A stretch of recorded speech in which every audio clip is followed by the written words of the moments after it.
자, 9기공 이번 시간에는 교재 103페이지입니다. 경제지문 같이 보도록 하겠습니다. 그냥 경제지문이 아닙니다. 수능이 역사상 가장 어렵다고 평가를 받았던 경제지문이에요. 일단 여러분들 선생님이 뭐 어떻게 해라라고 말하기 전에 일단 문제를 풀어보세요. 알겠죠? 문제를 풀고 이어서 보도록 합니다. 다 풀었죠?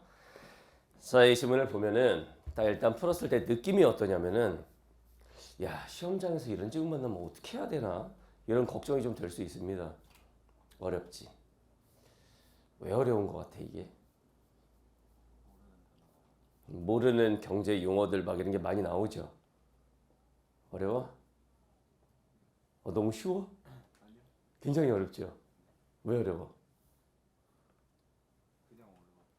그냥 막 어려워? 그러니까 일단은 여러분들이 뭔가 목적성을 가지고 지문을 읽어야 되는데 이게 목적이고 나발이고 첫 지문부터 막혀버리니까 도대체 뭘 어떻게 해야 될지 모르겠다. 첫 문단부터 막히잖아. 그러니까 이때 이 당시에 이제 수능시험 국어 영역 1등급이 84점이 떴던 거야. 84. 그 당시에 이과 수학 1등급이 뭐 92, 뭐 문과 수학이 88, 뭐 요 정도 떴던 걸로 기억하는데 수학보다 등급 컷이 훨씬 낮았죠. 이런 지문 때문에. 그래서 우리가 1번부터 45번을 순서대로 이렇게 풀면 안 된다고 그랬지. 그럼 이런 지문들이 1번에서 17번 사이에 있을 텐데 거기서 시간 다 뺏기고 뒷부분이 이제 문학하고 선택 과목은 좀 이제 맞을만 할 텐데 그것까지 가지도 못해요. 그럴 때 우리가 문제 푸는 순서 자체가 되게 중요하다고 그랬죠. 일단은 문학 풀고 그 다음 선택 과목 풀고 그 다음 독서 영역 또는 선택 과목 풀고 그 다음 문학 풀고 그 다음에 독서 영역 뭐 이런 식으로 간다고 했잖아. 맞을 수 있는 데를 먼저 풀어서 최대한 점수 확보해야 돼. 그 다음 독서 영역 안에서도 쉬운 지문 먼저. 독서론이 제일 쉽죠. 1, 2, 3번. 그 다음 가나형 지문이 좀 길고 6문제라서 짜증은 나지만 난이도상으로는 그렇게 어렵지 않아요. 그 두 개를 풀고 나서 이제 4문제짜리 2개가 이어지는데 거기가 킬러 지문들이야. 하나가 준 킬러, 하나가 킬러. 이렇게 되거든. 그래서 문제 푸는 순서도 우리가 좀 생각을 해야 된다. 이 정도 난이도의 지문이었으면 마지막에 풀었어야 돼. 왜냐? 풀어도 못 맞춰 어차피. 푸나 찍으나 거기서 거기다.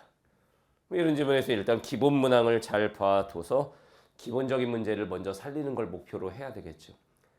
남들 다 틀리는 4번 같은 고난도 내가 맞춰주마. 그러다가 그냥 골로 가는 거야. 알겠나요? 자, 일단 경제 지문은 어디다 포커스를 둬야 하는지 그 얘기부터 할게요. 자, 일단 경제 독해 포인트. 오늘도 목소리 들어보면 알겠지만 선생님이 감기 때문에 목이 썩 좋진 않습니다. 감안하고 들어주세요. 그나마 이게 복식호흡으로 얘기를 하니까 이 정도 목소리 나오는 거예요. 자, 일단은 첫 번째 법률 지문처럼 경제 용어들이 중요합니다. 근데 용어가 크게 봤을 때 두 가지죠. 기본 용어가 있고 그 다음에 전문 용어가 있어요. 기본 용어들 같은 경우에는 출제위원들 입장에서 이거는 어휘력이다. 어휘력 수준이다 라고 보는 거지. 예를 들면 무역, 수요 이런 용어까지 설명해 주진 않잖아. 이런 건 어휘력으로 알아야 된다. 선생님 어휘책에 보면 경제 용어들 다 정리되어 있습니다. 알겠죠? 그 다음에 이제 전문 용어. 전문 용어 같은 경우에는 지문 설명을 잘 보시면 된다. 뭐 금태환 조항이다. 그런 거 우리가 미리 알고 있어야 되느냐? 그럴 리가 없죠. 태어나서 처음 듣는 전문 용어인데 그런 건 지문에 설명 나오게 되어 있어요. 알겠나요? 자, 다음 두 번째. 법지문은 사례를 법에다가 대입해서 있는 게 중요한 요소였죠. 근데 보니까 특별히 어떤 사례가 나오거나 그러지도 않지. 경제지문에서 중요한 건 인과관계 파악이에요. 인과관계 파악이 핵심이다.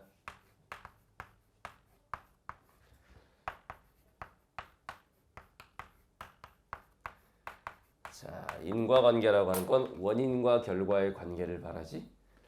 이런 지문들을 보면 다 어떻게 돼 있냐면 경제 지문들이 다 이래. 어떤 원인에 의해서 어떤 과정을 거쳐 결과적으로 어떻게 되는지 그런 식으로 쓴단 말이야. 그래서 이 인과관계가 굉장히 중요한 건데 문제는 문제는 이 인과관계가 머리로 정리하려면 잘 안 됩니다. 이게 머리로 정리하려면 잘 안 된다. 어떻게 해야 되느냐? 머리로 안 되면 손으로 하면 됩니다. 메모를 해주면 돼. 메모. 인과관계에 대해서는 메모를 좀 하면서 지문 독해를 진행을 한다. 알겠죠? 크게 봤을 때 이 두 가지만 좀 신경 쓰도록 합니다. 자, 그러면 지문을 읽기 전에 문제 분석을 먼저 해야 돼요. 이런 지문 특히 선생님 방식대로 하면 이런 지문에서 그나마 건질 것들이 생겨. 선생님 방식이 뭐냐? 한 방에 처음부터 끝까지 다 읽고 순서대로 풀지 않는다. 이거 여러분들이 한 번에 읽으면 이렇게 돼. 일문단을 쭉 읽다가 기축통화. 아, 나 알아. 기축통화 달러 아니야. 뭐 이러면서 봐요. 그러다가 일문단 끝부분에서 뭐래? 이렇게 돼요. 그 다음 2문단 읽으면서 점점 불길함이 엄습하기 시작하지. 야, 이거 아닌데. 그리고 3문단을 딱 보면 우와, 조졌다. 이런 생각이 들죠. 내년이 떠오르고 올해 수능 안녕 이렇게 돼요. 마지막 문단 보면 여기만 좀 알아들어. 이거 알겠다. 그럼 문제 풀러 가면 한 개도 못 풀어. 이렇게 되는 거거든 지금. 자, 그래서 문제 분석을 하고 한두 문단씩 끊어 읽으면서 그때그때 문제를 풀어줍니다. 알겠어요? 자, 일단 문제 1번. 윗글을 통해 답을 찾을 수 없는 것은 일지문제잖아. 이런 거는 한 두어 문단 읽고 선택지 보고, 선택지 한 두어 개 날리고, 또 한 문단 읽고 선택지 보고, 또 날리고 이렇게 푸는 거죠. 알겠지? 중간 확인을 좀 하겠다 이겁니다. 자, 2번 윗글을 바탕으로 추론하시오. 적절하지 않은 것은 추론 문제는 크게 봤을 때 두 가지라고 생각하시면 돼. 추론하고 추리하고 달라요. 추리라고 하는 거는 조그만 단서를 가지고 생각을 확장해서 어떤 결말을 내는 거야. 조그만 단서를 가지고 막 머릿속으로 생각해갖고 그러므로 범인은 너야. 이게 누구야? 요즘 애들은 모르는구나. 얘를 누군지 알아요? 코난이에요. 그런 건 추리야. 과연 추리 문제가 나올 수 있느냐? 애들마다 답이 다 다를 거 아니야. 그럴 수가 없죠. 추론이라고 하는 건 이렇게 생각할 법한 모든 근거가 지문에 주어져 있는 경우, 이걸 추리라고 안 하고 추론이라고 해요. 근데 문제는 뭐냐면은 말 바꾸기가 좀 심해요. 그러니까 선택지에 있는 내용은 다 지문에 있는 얘기야. 그런데 말이 똑같이 안 써 있어. 말 바꾸기가 좀 심하다. 지문에 있는 이 문장을 다르게 말하면 이거 아니냐 이런 거예요. 자, 다음 두 번째는 정보 결합. 정보 간의 결합 선택지들이 있어요. 이렇게 이제 문제 유형별로 잘 푸는 방법은 선생님이 정밀한 독서라는 독서 전문 강의에서 자세히 문제 유형을 10개로 딱 쪼개놓고 각 유형별로 문제 다 때려 넣어놓고 연습을 시킬 거예요. 같이 배울 건데 그때 이제 이 추론 문제를 애들이 어려워해.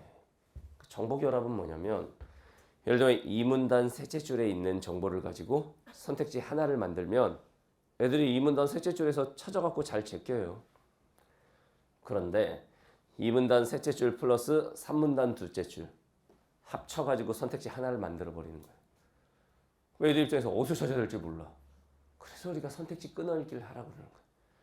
선택지를 딱 자르면 앞대가리는 이 문단 셋째 줄의 내용이고 뒷부분은 3문단 둘째 줄의 내용인 거예요. 이게 인과성이 있는지만 따져주면 맞다 틀리다를 판단할 수 있죠. 이런 정보 결합 선택지. 이런 추론 문제도 어떻게 푼다? 중간중간 확인한다. 알겠나요? 자, 다음 문제 3번. 일단 2번 별표 치세요. 어려운 문제야. 자, 그리고 3번도 별표 치세요. 미국을 포함한 세 국가가 존재하고 이렇게 나오면 여러분들이 생각을 해봐. 그래, 한국, 미국, 일본 이런 식으로. 그 가정에서 문제 풀면 되잖아. 각각 다른 통화를 사용할 때 여기서의 통화는 여보세요? 이거 아니에요. 통화가 뭐야? 어? 통화가 뭐냐고. 이거야? 통화가 뭐야? 그렇죠. 유통되는 화폐를 줄이면 통화, 화폐야 화폐. 유통되는 화폐. 한국, 미국, 일본이라고 한번 가정을 해보자. 한국은 뭐 써요? 원을 쓰죠. 일본은 뭐 써? 엔. 미국은 뭐 써요? 달러. 이 정도 상식으로 알잖아. 나이지리아는 뭐 써? 어? 나이지리아. 안 써? 그 나라도 돈이 있을 텐데 왜 안 써? 멍충이 그것도 모르고. 안 알려줄 거야. 자, 이런 문제였어. 기억, 니은, 디귿에 대한 문제니까 봐봐. 제한된 범위에 대한 문제. 그러면 그 제한된 범위에서 풀어야지. 이걸 다 읽고 풀면 뭐 어떡하자는 거냐 이거. 위치 파악부터 해. 이 문단에 기억과 니은이 같이 있죠? 그 문단 끝나고 한번 풉니다. 답 나오면 땡큐고. 답 안 나오면 이제 디귿까지 갑니다. 근데 디귿이 재수없게도 마지막 문단에 있네요. 기억, 니은에서 해결을 못 보면 디귿까지 가야죠. 알겠지? 자, 다음 문제 4번도 별표 치세요. 윗글을 참고할 때 보기에 대한 반응. 만약 시험장에서 현실적인 얘기를 할게. 이 정도 난이도의 문제가 나왔다. 찍어. 알겠죠? 아무리 어려운 문제도 국어 영역은 근데 5개 선택지를 다 모르겠다 이런 건 아니야. 지문을 근거로 하면 선택지 한두 개는 날라가요. 또는 보기 박스 자체랑 충돌나는 선택지가 있어. 그래서 한두 개만 제껴놓으면 2개 아니면 3개가 헷갈리겠지? 찍을 때 어떻게 하라고 그랬어? 웃기고 있네. 번호 안 나온 거 그거 안 된다고 그랬지? 그 나머지를 내가 다 맞았다는 전제 하에만 되니까 어떻게 하라고 그랬어? 긴 거 써. 남은 거 중에 그냥 긴 거 써. 남은 것 중에 긴 거. 알겠나요? 왜냐면 선택지 2개나 3개가 남게 될 텐데 이 정도의 난이도, 오답률 전체 1, 2위를 다투는 이 정도의 난이도. 여러분들이 착각하는 게 이런 거죠. 시험장에서는 한 2, 3분만 생각하면 이거 맞을 수 있을 것 같아. 선생님이 실험을 해봤어요. 한 5분 정도 한번 생각해봐라. 깊이. 이거랑 야 집에 가서 충분히 고민해봐라. 다음 시간까지. 이거랑 냅다 찍어봐. 이거랑 답 맞을 확률이 똑같아. 근데 이런 문제에서 시간 끌다가 쉬운 지문에서 한 지문을 냅다 찍어버린다. 그만큼 비효율적인 게 없어. 그렇다고 해서 이 문제를 맞췄느냐 시간 끌어서. 그것도 틀려. 이것도 틀리고 다른 지문까지 찍어야 되고. 이건 아니라 이거지. 알겠나요? 현실적으로 봤을 때 튕겨 나왔다. 느낌이라는 게 있잖아. 이게 그래도 좀 보면 될 것 같다와 이건 진짜 모르겠다가 있잖아. 진짜 모르겠다는 선택지에 한두 개 제껴놓고 남은 것 중에 긴 거 써라 그냥 현실적으로. 알겠나요? 자, 일단 보기 박스 문제니까 뭘 찾아라?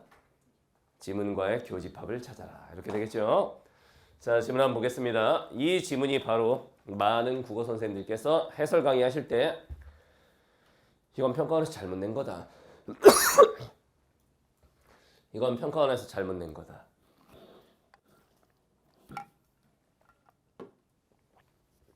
내가 그 말을 한 게 아니야. 많은 선생님들께서 환율과 관련된 배경 지식이 없으면 이 지문은 이해할 수도 없고 문제 4번 같은 건 풀 수도 없다. 라고 말씀을 하신 지문이에요. 선생님들끼리는 해설 강의에서 고난도 지문 해설 어떻게 했나 서로 견제를 하거든. 선생님이 그때 딱 선포를 했습니다. 만약에 이게 환율과 관련된 배경 지식이 있어야만 이해하고 문제를 풀 수 있다면 그렇다면 이건 국어 시험이 아니라 경제 시험이 돼버린다. 그렇기 때문에 이 지문은 잘못된 지문이 된다. 그런데 이 지문에 주어진 내용만을 가지고 문제를 다 풀 수 있다면 이 지문에는 문제가 없다. 이 지문은 주어진 내용만으로 문제를 풀어낼 수 있다. 그러므로 이 지문에는 아무런 문제가 없다. 라고 주장한 유일한 사람이 영균이에요.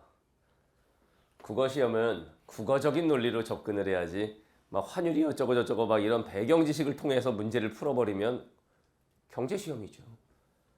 그렇게 설명을 하려면 아마 선생님이 대한민국에서 제일 잘할 거야. 인간 강사 중에. 왜냐? 선생님은 경제교사 자격증이 있습니다. 선생님 교사 자격증 2개라고 그랬죠. 국어교사 자격증, 사회교사 자격증. 그 사회 일반 사회 자격증 안에 들어가는 게 정치와 법, 경제, 사회문화야. 당장이라도 사회문화로 바꿀 수 있다니까 과목을. 저는 이제 또 우리 이지영 선생님이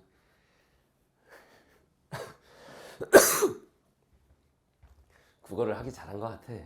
최종적으로 선생님이 국어교사 자격증과 사회교사 자격증을 놓고 어느 쪽으로 갈까? 그래서 임용고사 준비하던 시절에 어느 쪽으로 갈까 하다 국어를 선택했거든. 좋은 선택이었던 것 같아. 뭐 어쨌든 학교 5년 다녔어요, 대학교를. 그 복수 전공하려면 학점을 좀 많이 들여야 돼가지고 5년을 다녔는데 그때 공부했던 게 이런 지문 이해할 때 도움이 많이 돼요. 그렇다고 내가 그런 배경 지식 논리로 이 문제들을 풀어줄 게 아니야, 여러분들에게. 필요한 경우에 배경 지식 설명을 해주기는 할게요. 근데 이게 아니어도 이렇게 풀 수 있어. 이 얘기를 할 거야. 여러분들은 당연히 그렇게 접근을 해야 돼. 알겠나요? 자, 지금 보겠습니다. 1문단에서 우리가 해야 되는 건 중심화제 파악하기. 기축통화는 가르쳐 볼까요? 기축통화. 일단 개념 정의를 내리니까 키워드입니다. 기축통화 이런 말 들어봤죠? 기축이 무슨 말일까? 기축통화. 기축이 뭐야? 기준이에요, 기준. 기준이 되는 축, 기축. 전 세계 기준이 되는 화폐. 기축통화는 국제거래 결제수단으로 통용되고 환율 결정의 기준이 되는 통화이다. 기축통화의 개념이죠. 개념 정의는 키워드지. 이 문장 보고 대답해봐. 기축통화의 역할이 몇 가지죠? 그 문장을 보고 대답해봐. 기축통화의 역할이 몇 가지예요? 2가지입니다. 2가지. 일단 첫 번째. 국제거래의 결제수단으로 통용. 사용된다. 알겠죠? 국제거래의 결제수단으로 사용된다. 그러니까 국가끼리 무역할 때 달러로 결제한다는 얘기야.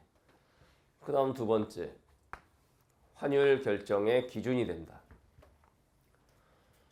환율이라고 하는 게 뒤에 나와요. 국가 간 화폐의 교환 비율이죠. 환율을 결정할 때 기준이 된다. 2가지 얘기를 하지? 자, 키워드니까 정리 좀 하면서 갈게요. 보자. 기축통화라고 하는 건 기준이 되는 화폐다 이런 뜻인데 2가지 역할이 있다. 일단 첫 번째, 국제거래 결제수단이다. 나라끼리 무역을 할 때 이 기축통화로 결제를 합니다.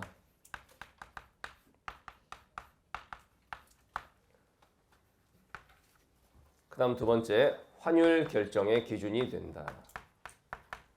환율을 결정할 때 기축통화를 기준으로 환율을 결정한다. 기축통화의 2가지 기능이 나왔습니다. 여기까지는 됐지? 자, 그 옆에 1960년에 트리핀 교수는 가르쳐봐요. 이름도 좀 재수가 없죠. 트리핀. 트리핀 교수는 브레턴 우즈 체제, 이 생소한 용어인데 그냥 그런 것보다 하면 돼. 브레턴 우즈 체제에서의 기축통화가 뭐냐면 달러화입니다. 달러화. 근데 이 달러화의 구조적인 모순을 지적했다. 달러화엔 모순이 있다. 모순이라고 하는 건 뭔가 앞뒤가 맞지 않는다. 뭐 이런 얘기지? 이게 중요한 것 같아 이거. 달러화에 모순이 있다 이런 얘기를 했대요. 달러의 모순.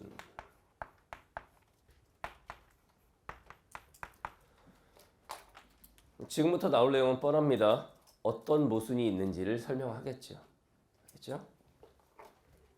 한 국가의 재화와 서비스의 수출입 간의 차이인 꾸며주는 형식의 개념 정의를 조심하라고 그랬죠.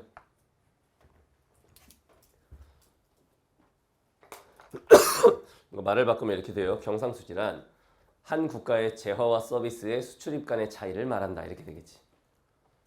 선생님, 재화가 뭡니까? 이런 게 경제 기본 용어야. 재화가 뭐야? 돈 아니야. 돈을 수출하냐? 10,000원짜리 수출하냐 우리나라가? 재화가 뭐야, 군인? 선생님 어휘책 잘 보세요. 거기 다 돼 있으니까. 재화라고 하는 건 상품, 물건. 물건이나 서비스를 수출할 수도 있고 수입할 수도 있죠. 그 포인트는 이거잖아. 수출입 간의 차이, 요거를 경상수지라고 한다. 수출을 얼마 했고 수입을 얼마 했는가. 경상수지는 수입이 수출을 초과하면 적자죠. 자, 봐봐. 외국에서 수입을 엄청 많이 했어. 수출은 조금 했어. 수입은 많이 하고 수출은 조금 해. 적자라는 거죠. 그 다음 수출이 수입을 초과하면 흑자. 수출을 많이 했어. 수입은 조금 했어. 우리나라 입장에서 돈 많이 벌었죠. 흑자. 적자가 좋은 거야? 흑자가 좋은 거야? 당연히 흑자가 좋죠. 적자가 계속되면 그 나라 어떻게 될까요? 망해요. 우리나라 옛날에 그런 적 있어요. 여러분들이 이 용어를 들어봤는지 모르겠는데 뭐게? IMF라는 단어 들어봤어요? 국가 부도 사태야. IMF. 몇 년생이지? 05년생들은 IMF를 그냥 전설적인 용어로만 들었겠죠. 이 신영균이는 IMF를 직접 겪었어요. 내 나이 2살 때. 2살 때 IMF가 터졌어. 국가 경제를 근심했지. 이러다가 내가 다 자라기도 전에 우리나라가 망하는 거 아닌가. 그때 아주 난리 났었어. 많은 기업들이 무너지고 실업자가 어마어마하게 양산되고 그냥 나라 파탄 났었어요. 그래서 온 국민들이 막 금모으기 운동 이런 걸 통해서 역경을 이겨내고 막 이런 적이 있었어, 우리나라가. 그 나라 입장에서 특히나 우리나라처럼 수출로 먹고 사는 나라들은 수출을 많이 하고 수입을 좀 적게 해야 흑자가 나야. 그래야 나라가 돌아가지. 이걸 경상수지라고 한다. 알겠나요? 그가 누군지 까먹었죠. 이제 경상수지 씨일까? 그가 누구겠어? 요 트리핀 교수는 이렇게 이어가야 돼. 미국이 경상수지 적자를 허용하지 않아 국제 유동성 공급이 중단되면 세계 경제는 크게 위축될 것이라면서도 대존에 적자 상태가 지속돼서 달러가 과잉 공급되면 준비 자산으로서의 신뢰도가 저하되고 고정 환율 제도도 붕괴될 것이라고 말했다. 여기서 맛이 가는 거예요, 애들이. 여기서 이제 애들이 이렇게 되는 거야. 뭔 소리인지 모르겠지? 자, 한번 쓱 봤을 때 알겠다. 넘어가라고 그랬지. 한번 쓱 읽었는데 뭐라? 이렇게 되면 어떡하라고 그랬죠? 한 번만 더 읽어보라고 그랬지. 자, 잘 봐. 지금 인과로 돼 있거든. 미국이 경상수지 흑자 적자 이거잖아. 적자를 허용하지 않으면 어떻게 되느냐? 국제 유동성 공급이 중단돼요. 일단 국제 유동성이 뭔지 모르겠어. 하여튼 미국이 경상수지 적자를 허용하지 않으면 국제 유동성 공급이라는 게 중단이 된대. 그러면 어떻게 되느냐? 인 거잖아. 세계 경제는 엄청 위축될 것이다.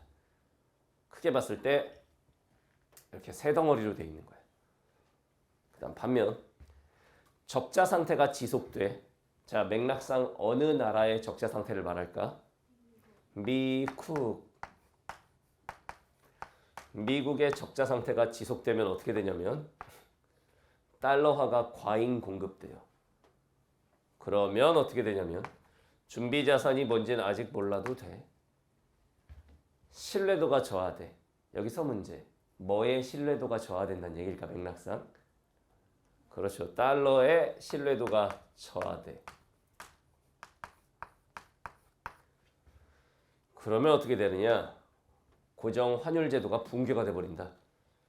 이 두 가지가 바로 트리핀 교수가 말하는 달러화의 모순이다. 이렇게 된 거예요. 정리 좀 해볼게요. 달러의 모순. 일단 첫 번째는 뭐냐면은 미국이 경상수지 적자를 허용하지 않아. 미국이 적자 허용을 안 해. 우리 더 이상 적자 보지 않겠어. 이렇게 해버리면 국제 유동성 공급이 중단된대. 국제 유동성 공급이 중단돼요. 지금 인과로 돼 있거든. 근데 이 말은 잘 이해할 수가 없어요. 국제 유동성이 뭔지 아직 모르니까. 그렇게 되면 어떻게 되냐면 준비 자산으로서의 달러의 신뢰 아니지. 세계 경제가 크게 위축돼. 세계 경제가 위축이 됩니다.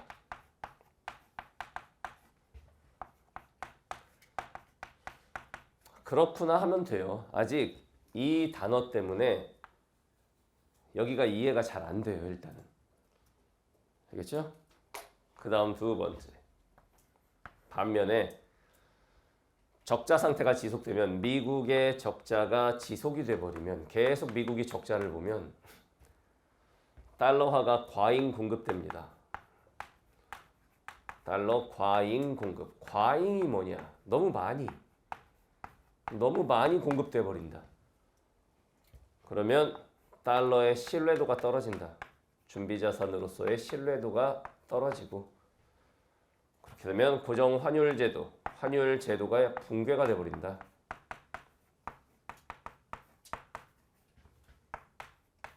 이런 얘기를 했다. 이게 바로 달러의 모순이다. 이게 첫 번째 거는 국제 유동성이란 말 때문에 이해가 안 되지만 두 번째 건 이해가 될 법도 해요. 잘 봐. 미국의 적자가 지속된다. 자, 앞에 봐봐. 미국이야 내가. 미국 입장에서 적자가 지속된다. 적자의 의미를 저 지문을 봐봐. 자, 생각하고 대답하면서 수업 들어야 돼. 특히 이런 고난도 지문. 미국에서 적자가 지속된다는 게 무슨 의미야? 수입은 엄청 많이 하는데 수출은 조금만 해. 봐봐. 미국 입장에서 다른 국가로부터 수입을 엄청 많이 해. 그때 결제를 뭘로 하겠어? 달러로 결제하겠지. 수입을 엄청 많이 하는데 다 달러로 결제를 해. 그럼 미국에 있던 달러들이 어떻게 돼? 빠져나가죠. 달러가 과잉 공급이 돼버리는 거야. 그렇게 되면은 달러가 너무 흔해지지. 너무 흔해져. 그러면은 달러의 신뢰도가 떨어집니다. 그렇게 되면은 환율 제도가 붕괴돼요. 왜냐하면은 따라와봐. 브레튼 우드 체제에서의 기축 통화가 달러라고 그랬지. 기축 통화의 두 번째 역할, 환율 결정의 기준이 되는데 이 달러의 신뢰도 자체가 붕괴되면 그러면은 환율 결정의 기준이 되는 게 붕괴가 되겠지. 그러니까 고정 환율 제도의 붕괴가 온다. 이런 얘기입니다. 두 번째 건 이해가 될 법해요. 첫 번째 거는 요거 때문에 아직 좀 그래. 알겠죠? 자, 한 번 더 가보자. 이러한 트리핀 딜레마는 걸어쳐봐요. 이걸 트리핀이 주장한 딜레마 상황이라고 한다. 자, 얘들아. 딜레마라는 말을 위에 나온 다른 말로 바꿔보세요. 딜레마. 다른 말로 바꾸면 뭘까? 모순이죠. 이 달러의 모순. 이걸 다르게 표현하면 트리핀 딜레마다. 이게 바로 트리핀 딜레마야. 트리핀 딜레마. 이게 바로 달러의 모순입니다. 이해됐나요?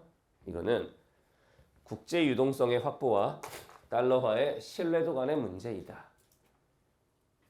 다시 한번 국제 유동성의 확보 vs 달러화의 신뢰도 간의 문제 이렇게 말했으니까 vs.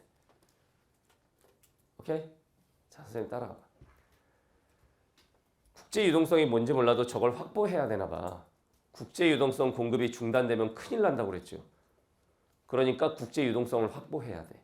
이것과 달러화의 신뢰도가 떨어지면 환율 제도가 붕괴되니까 이러면 안 되거든. 이 두 가지 사이의 문제이다. 이게 바로 트리핀 딜레마다. 여기까지는 알겠어? 잠깐 봐봐. 미국이 적자를 허용하지 않아도 문제고 우리 적자 안 볼 거야 이래도 문제고 미국의 적자가 지속돼도 미국이 적자를 봐도 문제고 쉽게 말하면 이 두 가지 상황은 미국이 적자를 봐도 문제고 안 봐도 문제다. 이런 얘기예요. 그래서 딜레마야. 딜레마라고 하는 건 이러지도 못하고 저러지도 못하는 그런 상황을 말하죠. 미국이 적자를 볼 수도 없고 안 볼 수도 없는 이런 상황. 이게 바로 트리핀 딜레마다. 이렇게 얘기한 거야. 여기까지 이해됐나요? 오케이.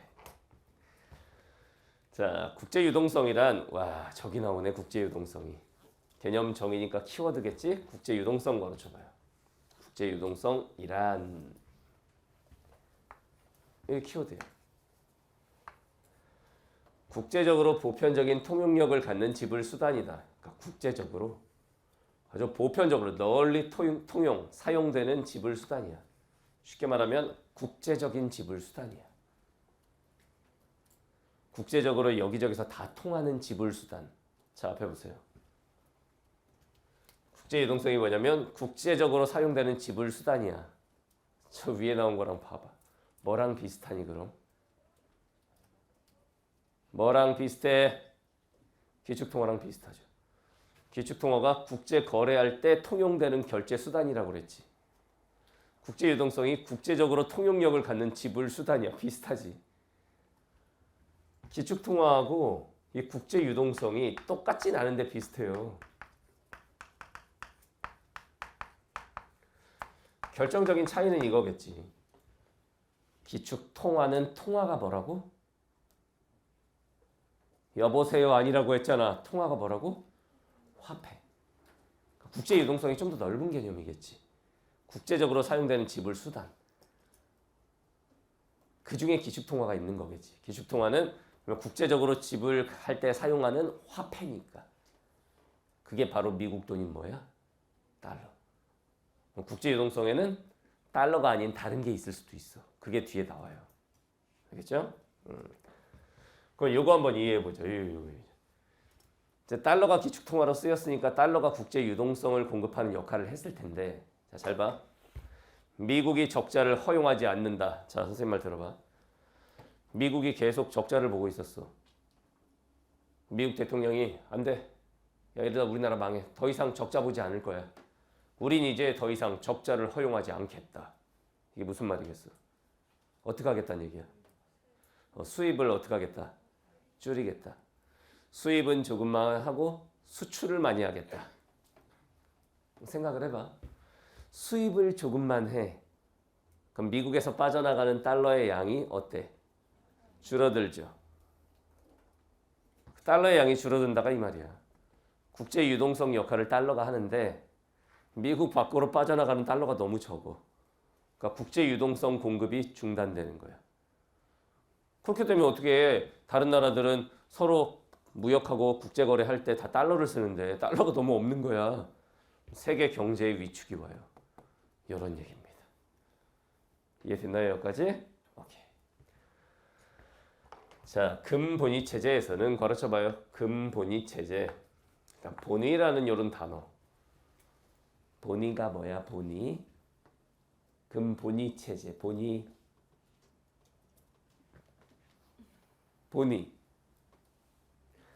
결국은 어휘력이 안 되니까 얘들아 본위가 무슨 뜻이니? 다 죽여버릴 거야. 여기서 이 말을 하나 해야 돼. 선생님이 지금 목이 아프고 아픈 상황에서 수업을 하는데 오늘 촬영하는 지금 이게 지금 명절이거든. 설 명절. 명절 연휴잖아. 근데 지금 정상 수업을 한단 말이야. 다 정상 수업을 했어. 모든 지역. 대치고 목동이고 뭐고 뭐 다 정상 수업했어. 중계도 그렇고 다 정상 수업했어.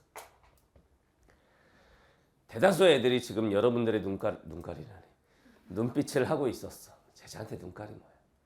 이 눈빛은 뭐냐면 아우 씨발 저 새끼 뭔 수업을 해 명절에.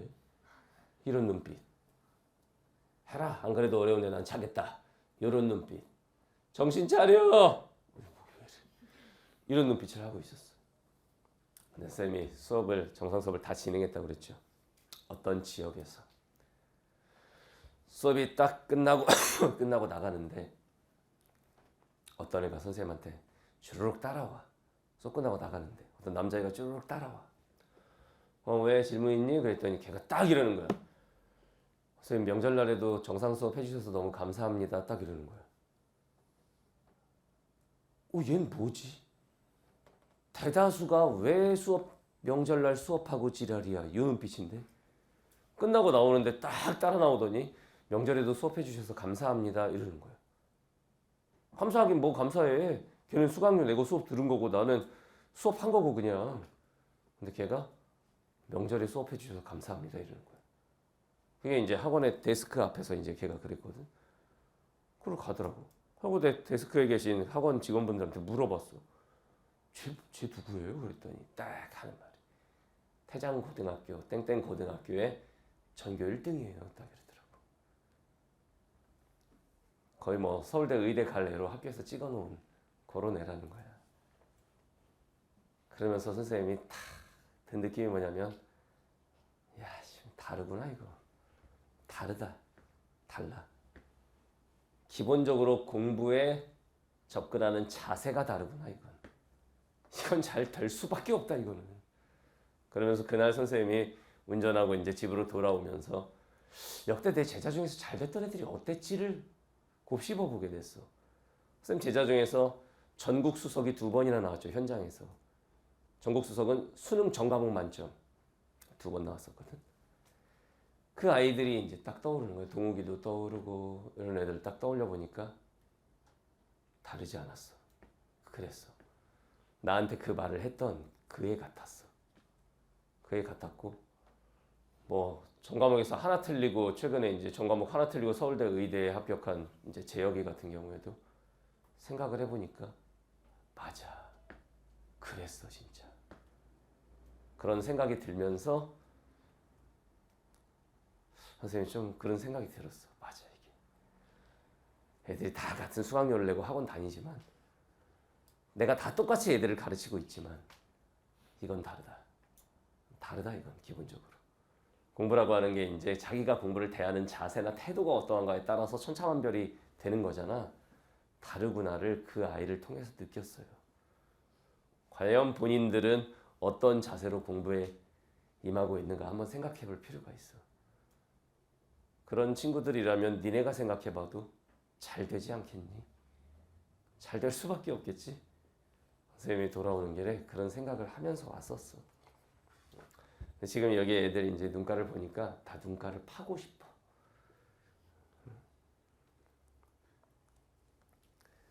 공부에 임하는 자세와 태도 이것부터 한번 잘 생각해 볼 필요가 있다. 알겠어요?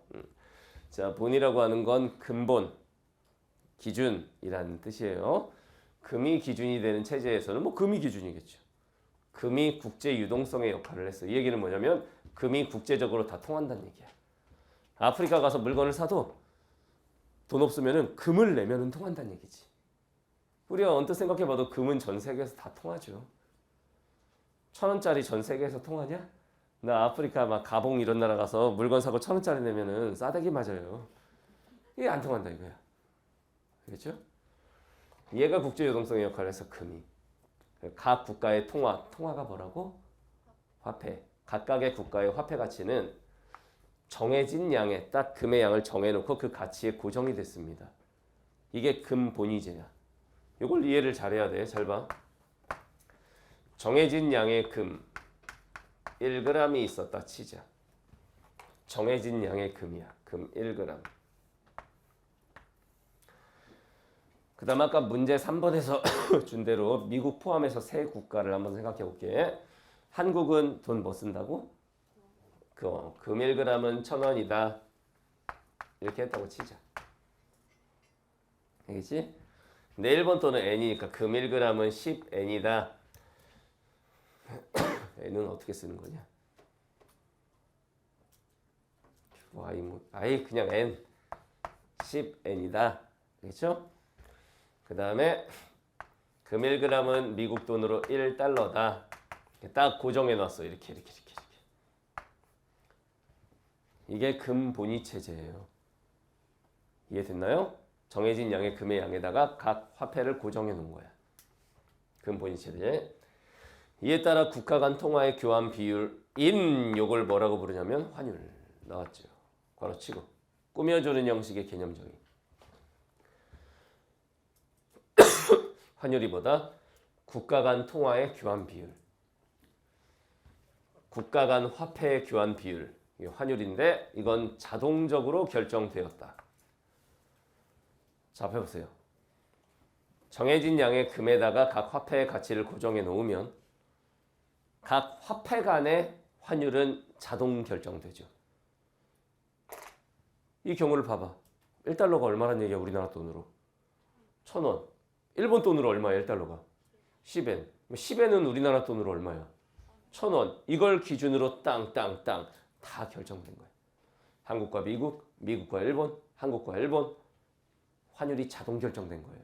이게 바로 금본위 체제다. 이런 뜻입니다. 이해됐어요? 오케이. 이후에 브레턴우즈 체제에 걸어쳐봐요. 브레턴우즈 체제에서는 이게 중요한 거지. 우리한테 얘가 자꾸 나오니까. 국제유동성. 국제유동성이 뭐였냐면 국제적으로 지불수단으로 인정되는 거. 달러화가 추가가 됐습니다. 그래서 조심할 거는 추가가 됐다는 얘기야. 이 얘기는 달러만 쓰였다가 아니라 어떻게 된 거야? 금도 쓰이고 달러도 쓰였다. 추가가 돼요. 금환 본위제가 되었다. 금, 골드와 환. 우리가 이제 달러 같은 걸 왜 환이라고 부르지? 환, 돈이야. 금, 돈, 본위제가 되었다. 우리한테 중요한 건 이제 저거다. 브레턴우즈 체제. 금 본위제는 이제 쉽게 이해할 수 있는데 이 브레턴 체제에서는 금과 달러 이 두 가지가 국제 유동성으로 쓰였다 이런 뜻이에요. 국제 유동성이 뭐냐? 그냥 국제적으로 다 통하는 지불 수단. 사실 금으로 무역을 할 때 결제를 한다는 건 참 불편한 일이죠. 국제적으로 무역을 했어. 금 100톤치. 금 100톤이 이게 싫어 날로? 금 100톤. 자, 금 100톤이야. 참 불편하지. 금은 계좌이체도 안 되고. 달러로 써버리면 종이란 말이야. 가볍고. 은행에서 그냥 송금, 계좌이체가 가능하고. 금 100g을 이체하였습니다. 참 애매하잖아. 돈은 땅땅 이체가 되거든. 편리함을 위해서 이렇게 한 거겠죠? 이렇게 된 거예요. 1944년에 성립된 이 체제는 근데 왜 전 세계 이 기축통화로 달러를 쓰게 됐을까? 한국 돈을 쓸 수도 있었을 거 아니야. 왜 달러를 썼을까? 그렇죠. 미국이 그 당시부터 이제 전 세계 패권 국가 강대국인 거죠. 1944년이면은 어떤 일이 한창 진행 중일 때야. 1944년. 그렇죠. 제2차 세계대전 막바지인데 미국이 이제 2차 대전에 나가가지고 엄청난 활약을 하죠. 미국이. 1차 세계대전 때만 해도 미국의 역할이 어마어마하다 이렇게 볼 수 없는데 2차 세계대전 거의 종식시킨 게 미국 아니야. 그 당시에 핵무기 들고 있는 나라가 어딨어. 야 우리 폭탄 좋은 거 만들었다? 너네 먹고 싶으면 개겨봐. 한 대씩 터트려 줄게. 결국은 두 방을 일본에다가 터트렸잖아. 그 당시에 그런 무기가 있는 나라가 없어. 어마어마한 패권 장악 국가. 그래서 미국 돈을 쓰게 된 거야 전 세계가. 그래서 이 체제는 이 체제 이그저 찾으라고 그랬죠. 뭐야? 브레턴우즈 체제는 미국의 중앙은행에다가 금 태환 조항에 따라 작은 따옴표는 키워드다. 금 태환 조항이 키워드인데 쌤 태어나 처음 들었어요. 너무 무서워요. 무서워하지 마. 옆에 나올 거야. 금 1온스와 온스는 금을 세는 단위겠죠. 35달러를 언제나 교환해 주어야 한다는 의무를 지게 했습니다. 이 의무를 누구한테 지게 했다? 미국 중앙은행. 미국이 중요해요. 미국. 금과 달러를 항상 맞교환해 주어야 한다. 쉽게 말하면 다른 나라에서 달러를 이만큼 갖고 와서 금으로 바꿔줘. 그러면은 미국 중앙은행이 알겠어 잠깐만. 그 다음에 금으로 달러를 이렇게 바꿔줘야 돼. 전 세계 기축통화로 달러를 쓰는 대신 미국 너네는 이 의무를 져라. 이렇게 합의가 된 거지 이제. 알겠나요? 자, 금 달러 이때 이제 생긴 게 브레턴 체제에서 금 태환 조항이에요. 금태환. 이 금태환이 뭐냐? 금하고 달러를 언제나 교환해 주어야 한다. 근데 이 교환을 누가 해줘야 되느냐? 미국 중앙은행이. 미국이 해줘야 된다. 니네 돈을 기축통화로 쓰는 대신 너넨 이런 의무를 져라. 이렇게 된 거예요. 됐나요? 다른 국가들은 달러화에 대한 자국 통화, 자국 화폐의 가치를 고정했어. 여기를 이해를 잘해야 돼. 다른 국가들은 달러화에다가 자국 통화의 가치를 고정했어. 아까 이거랑 비교해봐. 근본위 체제. 여기서는 어디다가 화폐 가치를 고정했지? 금. 근데 이번엔 달러에다가. 예를 들면 금 1g의 역할을 하는 게 이제 1달러, 달러에다가. 얘를 중심에 놓고 얘를 기준으로 해서 똑같이 해볼까? 1,000원, 한국 돈 1,000원은 1달러, 일본 돈 10엔은 1달러 이렇게 고정한 거예요. 이해됐어요? 그러면 이제 자동으로 한국 돈과 일본 돈의 환율이 결정됐죠. 1,000원이 10달러다. 즉 교환 비율은 뭐 100대 1이다 이렇게 된 거죠. 이해됐지? 이거야. 그리고 달러로만 금을 매입할 수 있게 딱 규정을 해놨어. 한국 돈으로는 못 사고 달러 그 금 사고 싶으면 한국 돈을 달러로 바꿔서 그걸로 금을 바꿔달라고 해야 된다. 알겠나요? 환율은 경상수지의 구조적 불균형이 있는 예외적 경우를 제외하면 경상수지가 흑자 적자였죠. 흑자 적자의 구조적인 불균형이 있는 아주 예외적인 경우 빼면 플러스 마이너스 1% 내에서의 변동만을 허용했다. 말 바꿔봐. 환율은 플러스 마이너스 1% 내에서의 변동만을 허용했다. 얘기는 변동을 거의 허용하지 않았다. 그래서 1문단 마지막 줄에 보면 고정환율 제도다. 지금은 고정환율이 아니에요. 너네 네이버에다가 1달러가 얼마인지 쳐보잖아. 매일매일 달라집니다. 20% 30%도 몇 개월 만에 왔다 갔다 해요. 지금은 변동환율 제도인데 이 당시에는 이런 고정환율 제도였다. 여기까지 이해됐나요? 이에 따라 기축통화인 달러를 제외한 다른 통화들 간의 환율인 꾸며주는 형식의 개념정의. 이걸 교차환율이라고 해요. 교차환율이 뭐냐? 기축통화인 달러를 제외한 다른 통화들 간의 환율을 교차환율이라고 그래. 이 교차환율이 자동적으로 결정된 거야. 자, 이거 보고 대답해봐. 은결아, 교차환율이 뭐라고? 그렇지. 달러를 제외한 다른 통화들 간의 환율. 이게 자동으로 결정된 거야. 왜? 달러를 중심에 놓고 고정해 놓으니까. 자, 일로 따라와봐. 선생님 손 따라와. 달러를 제외한 나머지 한국과 일본 돈의 환율이 달러를 기준으로 하여 자동으로 결정되었다. 이걸 교차환율이라고 한다. 이런 얘기예요. 이해되셨나요? 일단 여기에서 스탑할게요. 머리가 아파지죠? 자, 문제 풀겠습니다. 기억, 니은이 포함된 3번을 먼저 풀게요. 3번으로 가보자. 미국을 포함한 세 국가 한국, 미국, 일본으로 하겠습니다. 선택지 1번 봐봐. 기억, 근본위 체제에서 자동적으로 결정되는 환율의 가지수는 끊어. 자, 우리 앞에 보세요. 근본위제에서 자동적으로 결정되는 환율의 가지수, 한국, 미국, 일본이 있다고 했을 때 여기를 보면 되지. 한국, 미국, 일본이 있을 때, 미국을 포함한 세 국가가 있을 때 자동으로 결정되는 환율의 가지수 몇 가지냐 이거 보면. 응? 그렇죠. 한국, 미국의 환율, 미국, 일본의 환율, 한국, 일본의 환율 몇 가지야? 세 가지. 그럼 걷다 써놔요. 3. 금에다가 자국 통화의 가치를 고정한 국가 수보다 하나 적다. 자, 앞에 보세요. 금에다가 자국 통화의 가치를 고정한 국가 수가 몇 개야 지금? 3개. 걷다 써놔. 3. 그러면 적다가 아니라 뭐라고 써 있어야 돼? 같다.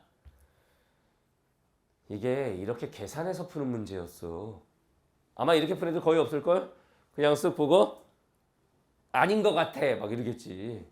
그러면 고득점이 안 나와. 자, 선택지 2번. 니은은 아직 몰라. 아니지. 나왔지. 브레톤 체제. 니은이 붕괴된 이후에도 아직 붕괴됐다는 얘기가 없죠. 일단 두고. 자, 3번. 디귿 아직 몰라. 자, 4번. 기억에서 니은으로 바뀌면 끊어.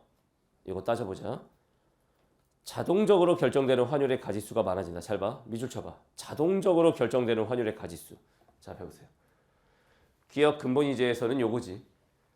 자동적으로 결정되는 환율의 가지수가 몇 개였어? 3개. 그러면 기억에다가 써놔 3. 니은이 문제인데 자동적으로 결정되는 환율의 가지수. 선생님 손 따라와. 손 따라 잘 따라와. 니은 브레턴 우즈 체제에서 자동적으로 결정되는 환율은 교차 환율입니다. 교차 환율이 뭐였냐면 달러를 제외한 다른 통화들 간의 환율. 자, 미국 포함한 세 국가가 있다고 했을 때 한미일, 미국을 제외한 환율을 교차 환율이라고 그래. 미국을 제외하면 한국과 일본 간의 환율밖에 없지. 그럼 몇 가지야? 한 가지, 1입니다. 1. 한국과 일본 간의 환율이죠. 1. 한국하고 일본이니까 두 개잖아요. 죽여버릴 거야. 환율은 이 나라와 저 나라 간의 교환 비율. 한국과 일본 1. 3에서 1로 바뀌었으니까 환율의 가지수는 적어졌죠. 제껴야 됩니다. 됐나요? 자, 5번. 니은에서 교차 환율의 가지수는 끊어. 방금 계산했잖아. 몇이었어? 1. 디귿은 아직 모르겠어요. 일단 여기까지. 자, 그럼 문제 1번 풀어볼게요. 1번으로 가봐. 이렇게 중간중간 확인하지 않고 한 번에 다 읽으면 그냥 한 방에 무너져요. 선택지 1번. 브레턴 우즈 체제 붕괴 이후에도 끊어. 아직 붕괴기가 안 나와서 몰라요. 2번. 브레턴 우즈 체제 붕괴 이후에 붕괴가 아직 안 됐어. 3번. 브레턴 우즈 체제에서 끊어봐. 미국 중앙은행은 어떤 의무를 했는가? 여기 봐봐. 어떤 의무를 했어요? 금하고 달러 교환해줘야 돼요. 나왔네. 제끼고. 4번. 브레턴 우즈 체제에서 끊어. 국제 유동성의 역할을 한 것은 무엇인가? 자, 앞에 보세요. 브레턴 우즈 체제에서 국제 유동성의 역할을 한 게 뭐야? 금하고 달러죠. 나왔죠? 제끼고. 5번. 브레턴 우즈 체제에서 끊어. 달러화 신뢰도 하락의 원인은 무엇인가? 선생님 손 따라와봐. 신뢰도 하락의 원인은 무엇인가? 여기 나왔네. 뭐 때문이야? 달러가 과잉 공급돼서. 그 원인은 미국의 적자가 지속돼서. 나온 거죠? 이것도 제껴야 됩니다. 그렇다면 1, 2번 중에 하나가 답 50%의 확률까지 왔죠. 선생님이 이런 얘기를 했지. 국어 영역에서 답은 한 방에 땅 결정하는 게 아니다. 수학처럼. 답의 범위를 좁혀가는 거다. 지금 답 맞출 확률이 5개 중에 하나였는데 이제 2개 중에 하나까지 왔죠.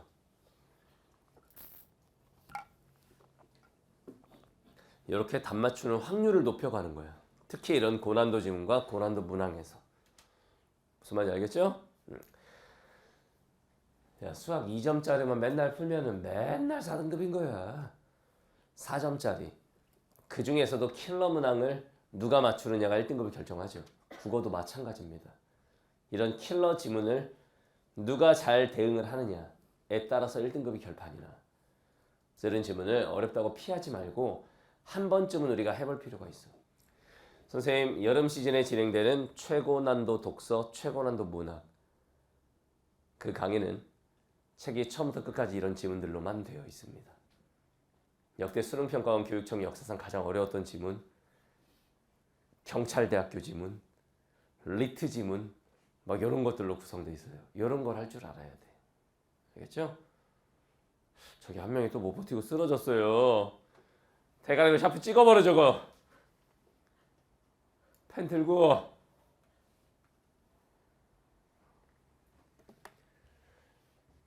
자, 그 다음 문제 2번도 좀 지켜보자. 선택지 1번. 닉슨 쇼크가 단행된 이유 끊어. 아직 닉슨 모르겠죠? 선택지 2번. 브레턴 우즈 체제에서 좋아.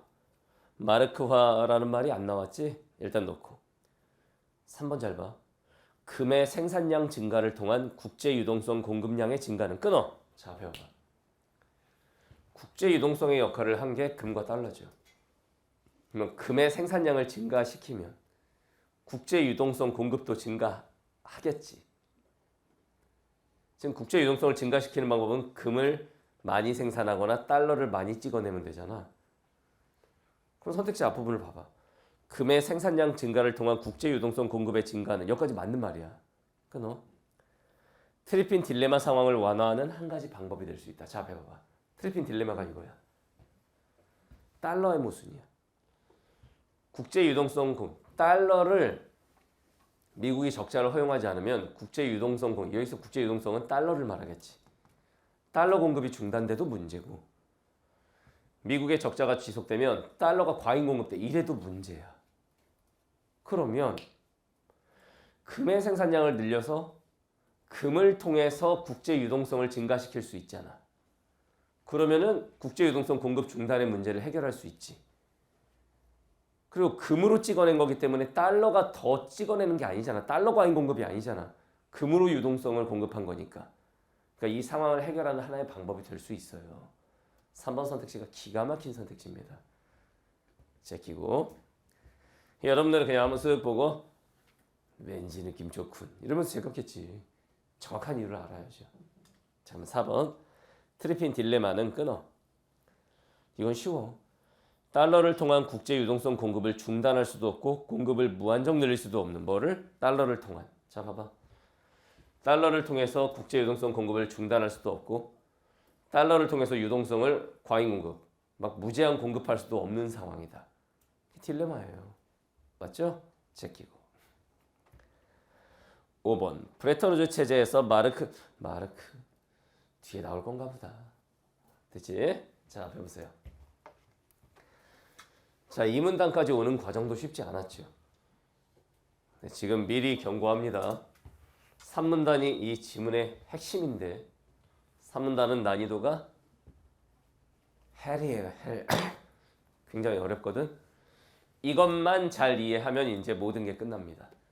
수능 역사상 가장 어려웠던 경제 지문을 그래도 내가 한번 이해했구나. 이게 될 거야. 좀 재학생들은 모르겠지만 재수생들이나 연수생들은 지금 이 지문의 해설을 들으면서 와, 저거구나 싶을 거야. 그동안은 그냥 매번 이 지문을 보면서 어려워. 15% 선생님들 설명을 들으면서 내가 저걸 어떻게 뭐 이랬을 텐데 차근차근하게 풀어줄 테니까 잘 봐요. 자, 세 번째 문단 보겠습니다. 기침 한번 하고 갈게. 자, 세 번째 문단 집중해서 잘 봐. 1970년대 초에 미국은 경상수지 적자가 누적되기 시작했어. 선생님 손 따라와. 손 따라와. 적자가 누적되기 시작했어. 그건 적자가 지속된다는 얘기죠. 그럼 어떻게 돼? 달러가 과잉 공급돼. 그러면 신뢰도가 무너지고 환율 제도가 붕괴될 거야. 이 문단 끝은 붕괴로 끝나게 되어 있다 지금. 알겠죠? 달러가 과잉 공급됐어. 됐지? 앞에서 이렇게 인과로 오잖아. 그 다음 신뢰도가 하락했다가 나와야 되는데 이렇게 나왔어. 미국의 금 준비량이 급감했다. 잘로 따라와봐.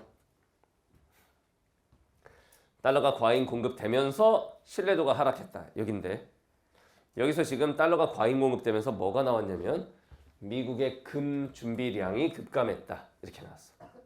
자, 잘 봐. 미국은 왜 항상 금을 준비하고 있어야 되지? 그렇지. 달러랑 언제든지 다른 나라가 원하면 교환을 해줘야 되거든. 다른 나라가 달러 싸들고 와서 금으로 바꿔줘. 그러면 항상 달러를 금으로 바꿔줘야 할 금태환 조항 의무가 있었잖아. 금이 많이 준비돼 있어야 될 거 아니야. 근데 잘 봐. 적자가 누적됐어. 수입은 엄청나게 하는데 수출은 조금밖에 못해. 적자가 누적돼. 그럼 미국 안에 있는 달러가 다 어떻게 된다고? 수입 많이 하면서 달러로 결제해 줄 테니까 밖으로 다 빠져나가는 거야, 달러가. 미국이 갖고 있는 달러의 양이 어때? 적죠. 그러니까 당연히 그걸로만 달러로만 금을 매입할 수 있는데 금 준비량도 어떻게 되겠어? 줄어들겠지. 지금 이 상황이야. 그래서 미국의 금 준비량이 급감한 거야. 아까 1문단에 준비 자산으로서의 달러의 신뢰도 좋아. 이 말이 나왔었잖아. 금을 준비해야 된다는 얘기야. 그러니까. 알겠나요? 이에 따라 미국은 달러화의 금 태환 의무를 더 이상 감당할 수 없는 상황까지 왔어. 문제점이 나왔어. 문제점.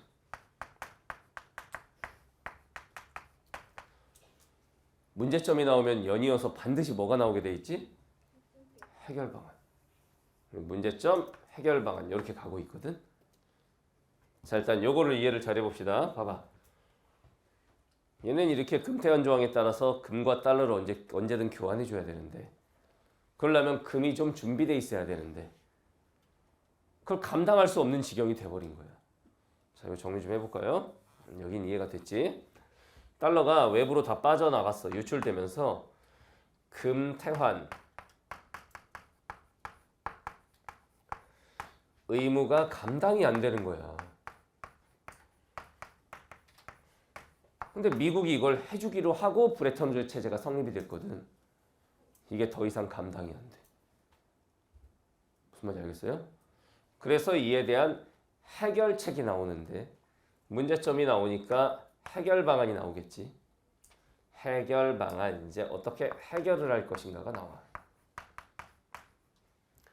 그 뒷문장 보고 대답해 보세요. 해결할 수 있는 방법은, 여기가 이 지문의 가장 중요한 부분이야. 해결 방법이 몇 가지 나오나 봐봐. 두 가지가 나오죠. 해결 방법은 뭐라고 그러냐면, 첫 번째, 달러화의 가치를 내리는, 이렇게 가치를 내리는 걸 뭐라고 부른다? 평가절하. 이게 첫 번째 방법이야. 달러화의 가치를 내리는 평가절하. 또는이니까 두 번째 또 다른 방법이 있어. 달러화에 대한 여타국이 무슨 뜻이야? 다른 나라. 달러에 대한 다른 나라 통화, 화폐의 환율을 하락시켜서, 그러면 어떻게 되냐면 그 가치를 올리게 돼요. 여기서 문제. 이것 때문에 애들이 다 틀린 거야. 달러에 대한 여타국, 다른 나라 화폐의 환율을 하락시켜. 그래서 그 가치를 올리는, 여기서 그 가치. 그래서 이그저 찾는 게 습관이 중요하다는 거야. 그 가치는 뭐의 가치를 말할까요? 달러. 다 틀렸습니다, 너네는. 그래서 다 틀리는 거야. 달러에 대한 여타국, 다른 나라 통화의 환율을 하락시켜 그 가치를 올리는, 그 가치가 뭐의 가치일까요? 여타국 통화. 이거야. 그 여타국 통화의 가치를 올리는, 이렇게 가치를 올리는 걸 뭐라고 부른다?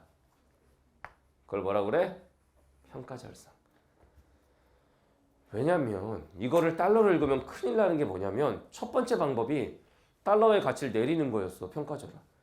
이걸 달러로 읽으면 달러 가치를 올리는 평가절상. 그럼 이 두 개가 어떻게 되는 거야? 완전 반대가 되잖아. 어떻게 해결책이 하나는 달러 가치 내리는 거고 하나는 달러 가치 올리는 게 될 수가 있냐? 그럴 수가 없지 라고 생각하는 게 국어적인 능력이지, 사실은. 알겠나요? 잘 나와봐. 해결 방안이 몇 가지가 나왔다? 두 가지가 나왔대. 해결 방안 두 가지 써볼게요. 여기가 이 지문의 핵심입니다. 첫 번째는 달러 가치를 하락시켜요. 달러 가치를 하락시켜. 달러의 가치를 하락시켜. 이걸 뭐라고 부르냐면 달러의 평가절하. 달러를 평가절하했다는 얘기야. 여기서 우리가 알아야 되는 거 하나 뭐냐면, 가치를 낮춘다. 좀 어려운 말로 뭐라고 부른다? 평가절하라고 부른다.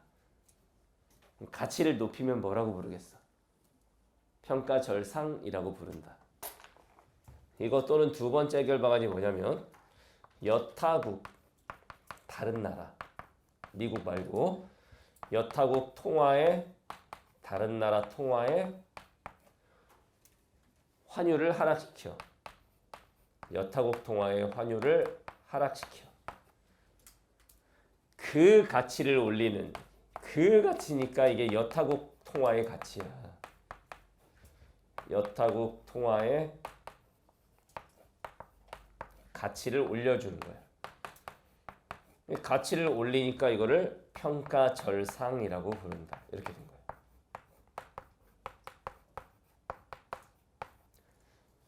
여기까지 이해됐나요? 일단 이것부터 자 해봐. 가치를 내리는 걸 평가절하라고 한다. 가치를 올리는 건 평가절상이라고 한다. 플러스 여기서 중요하게 우리가 알아낼 수 있는 정보 하나가 있습니다. 두 번째 거 보고 대답해봐요. 엄청나게 중요한 정보를 하나 알아낼 수 있지. 이게 바로 내 해설 강의가 다른 선생님 해설 강의들과 달랐던 점이야. 여기서 알아낼 수 있는 점이 뭐야? 환율이 하락하면 어떻게 된다? 통화 가치가 어떻게 된다? 올라간다. 평가 절상된다. 이걸 이제 선생님들이 뭐라고 설명한 거냐면 이렇게 설명을 한 거야. 자, 앞에 보세요. 요거 배경 지식인데 많은 선생님들이 이렇게 설명을 했어. 환율과 관련된 평가절상, 평가절하의 의미를 알아야만 풀 수 있다. 아니야. 예를 들면 봐봐. 1달러가 1,000원이었어. 그런데 1달러가 500원이 됐어. 우리가 보통 원달러 환율이라고 부르는데 미국 돈과 한국 돈의 환율이 하락했습니다. 이 경우가 지금 어떻게 된 거냐면은 환율이 하락한 거예요. 환율 하락. 잘 봐. 환율이 하락한 거예요. 이거 보고 대답해봐요. 1달러가 1,000원이었는데 1달러가 이제 환율 하락해서 500원 됐어. 달러의 가치가 어떻게 된 거야? 높아졌어요? 이게 니네 문제인 거야. 달러의 가치를 생각해봐. 1달러 가지고 가면 1,000원짜리 물건을 살 수 있었어. 근데 이제 환율이 하락해서 1달러를 갖고 가면 500원짜리밖에 못 사. 달러 가치가 어떻게 된 거야? 하락한 거예요. 달러의 가치가 하락한 거야. 환율이 하락했다는 게 똑같은 의미가 뭐냐면은 달러 가치가 하락한 거야. 1달러는 1,000원의 가치가 있었는데 이제 500원의 가치밖에 없어요. 달러 가치 하락. 그러면 잘 봐. 달러의 가치가 하락했으니까 가치가 하락한 거를 나타내는 좀 어려운 용어가 뭐다? 평가절하. 달러의 평가절하다. 달러는 평가가 절하됐다. 이게 같은 말인 거고. 이해됐지?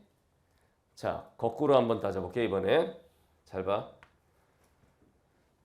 1달러가 1,000원에서 1달러가 500원 된 이 환율의 하락의 상황. 원화의 가치가 어떻게 됐게? 원화의 가치 올라갔죠.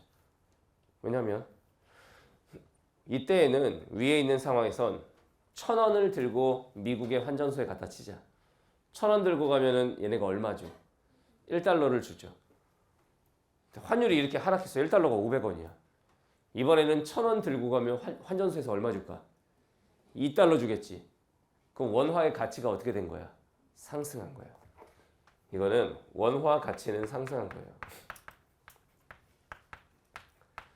원화 가치 상승. 그러면 똑같은 말로 원화는 가치가 상승됐다. 좀 어려운 말로 해봐. 어떻게 됐다? 평가 절상됐다.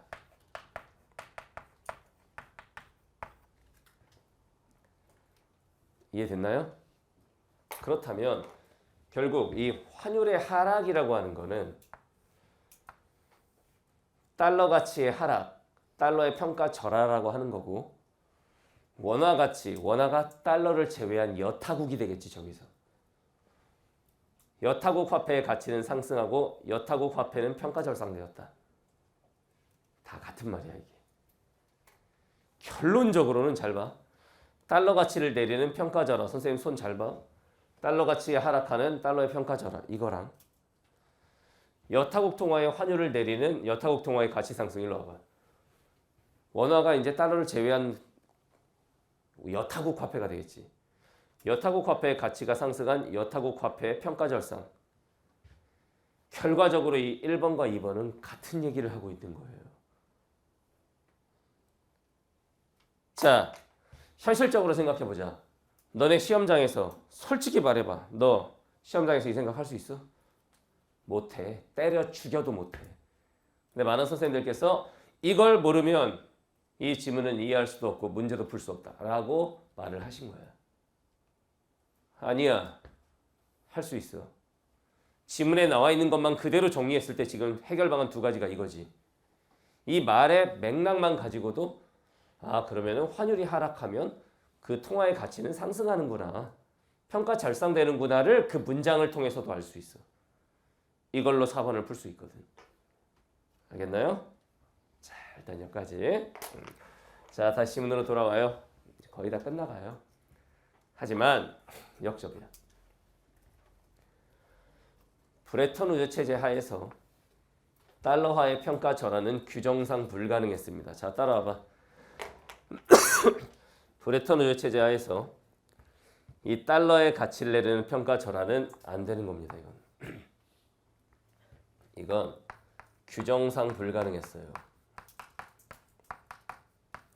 왜 그랬는지는 생각할 필요도 없어요. 이건 규정상 안 돼. 브레턴 우즈 체제야. 가르치는 사람이니까 이유도 설명해 줄게. 달러의 가치를 내리는 게 하나의 방법인데, 얘들아, 미국 입장에서 마음만 먹으면 달러 가치는 얼마든지 하락시킬 수 있다. 어떻게 하면 달러 가치를 하락시킬 수 있을까? 그렇지. 달러를 막 찍어내면 돼. 많이 찍어내면은 그 가치는 하락하겠지. 흔해지니까. 근데 그렇게 되면 어떻게 되냐면 전 세계 경제가 미국에 놀아나게 돼. 미국이 달러를 많이 찍으면 어떻게 되고, 조금만 찍어볼까? 조금 찍으면 어떻게 되고, 미국 손바닥에 전 세계가 놀아나게 된다고. 이건 브레턴 우즈 체제에서는 규정상 안 된다라고 해놓은 거야 지금. 여기까지 이해됐나요? 오케이. 규정상 불가능했고, 그러면 재정아, 이건 안 돼. 남은 방법은 뭐야? 두 번째 거 요거야. 요걸 해야 돼. 요걸. 여타국, 미국을 제외한 다른 나라 통화의 환율을 하락시켜서 그 가치를 올리는 평가절상. 이 방법밖에 안 남았어 이제. 잘 봐. 당시 대규모 대미무역 흑자 상태였던 독일과 일본 등 주요국들은, 자 대답해 보세요. 독일하고 일본, 얘네가 미국을 제외한 다른 나라지. 위에 나온 용어로 바꿔봐. 얘네가 뭔 거야? 얘네가 여타국이야. 얘네가 여타국이야. 얘네가 바로 여타국이라고. 이해됐나요? 그 얘네들이 지금 어떻게 해줘야 되냐면, 선생님 손 따라와. 저 여타국들이 지금 어떻게 해야 되냐면 통화의 환율을 낮춰서 통화 가치를 올려주는 평가 절상에 나서줘야 돼. 그래야 이 문제 상황이 해결이 돼. 이해됐지? 근데 독일하고 일본 등 이 여타국들은 평가 절상에 나서려고 하질 않았어. 그러면 해결이 돼, 안 돼? 안 되죠. 이렇게 해야 되는데, 평가 절상을 해야 되는데, 이 여타국에 해당하는 게 독일하고 일본이란 말이야. 독일하고 일본.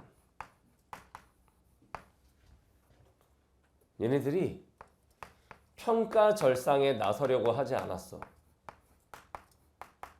평가 절상 싫어. 이렇게 해버린 거야. 선생님 왜 그런 거죠? 저거 보고, 저 문장 그대로 보고 한번 이유를 찾아내봐. 얘네들은 평가 절상을 하려고 하지 않았다. 이유가 뭐게? 저 문장에서 찾아내봐. 이유가 뭘 것 같냐? 그렇지. 얘네는 대규모 대미무역 흑자 상태였기 때문에. 잘 들어. 대미무역이 뭐야? 미국을 상대로 한 무역에서 얘네 나라들은 흑자 상태였어. 흑자가 뭐야? 미국을 쪽쪽 빨아먹고 있는 거야. 미국 상대로 돈 잘 벌고 있었어. 그래서 우린 평가 절상 안 해. 이렇게 된 거야. 왜 얘네는 평가 절상을 싫다고 했을까? 저 문장 안에서 알아낼 수 있어. 대미 무역 흑자 상태이기 때문이야.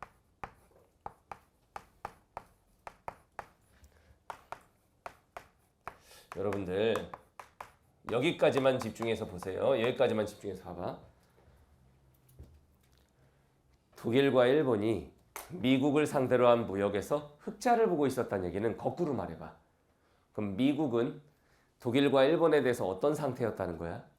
적자 상태. 이 적자가 누적되는 문제를 해결해야 되잖아 지금. 그래서 이게 이렇게 다 연결되는 거야. 잘 들어. 여기서 이제 많은 인강 선생들이 뭐라고 한 거냐면, 얘네는 평가절상에 나서기를 싫어했다. 왜냐? 대미무역 흑자 상태. 그러면 이 경상수지 흑자 적자와 평가 절상 간의 관계를 또 알아야 되는 거 아니냐. 이렇게 된 거야. 요거 이해돼요? 자, 다시 한번.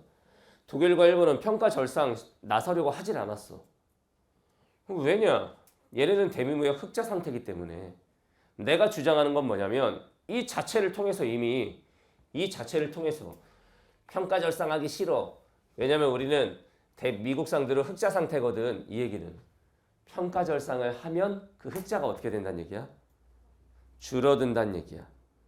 거꾸로 말하면 독일과 일본의 미국 상대 흑자가 줄어든다는 얘기는 미국의 적자가 어떻게 된다는 얘기지? 줄어든다는 얘기지. 그러면은 이 문제를 해결할 수 있는 거잖아. 미국의 적자가 누적되는 게 문제니까.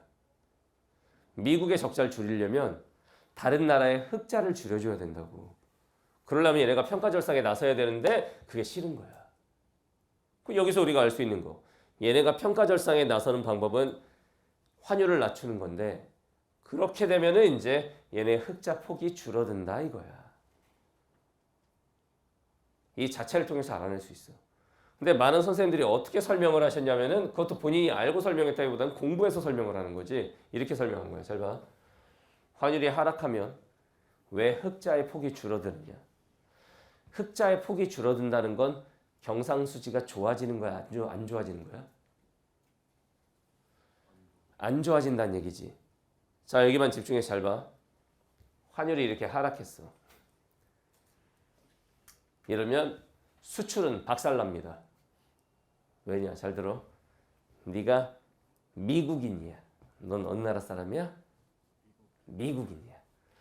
이게 분필이 1달러짜리야. 이 1달러짜리 분필을 내가 너한테 수출을 할 거야. 알겠지? 그럼 내가 너한테 이걸 수출했어. 그럼 너 나한테 얼마 주면 돼?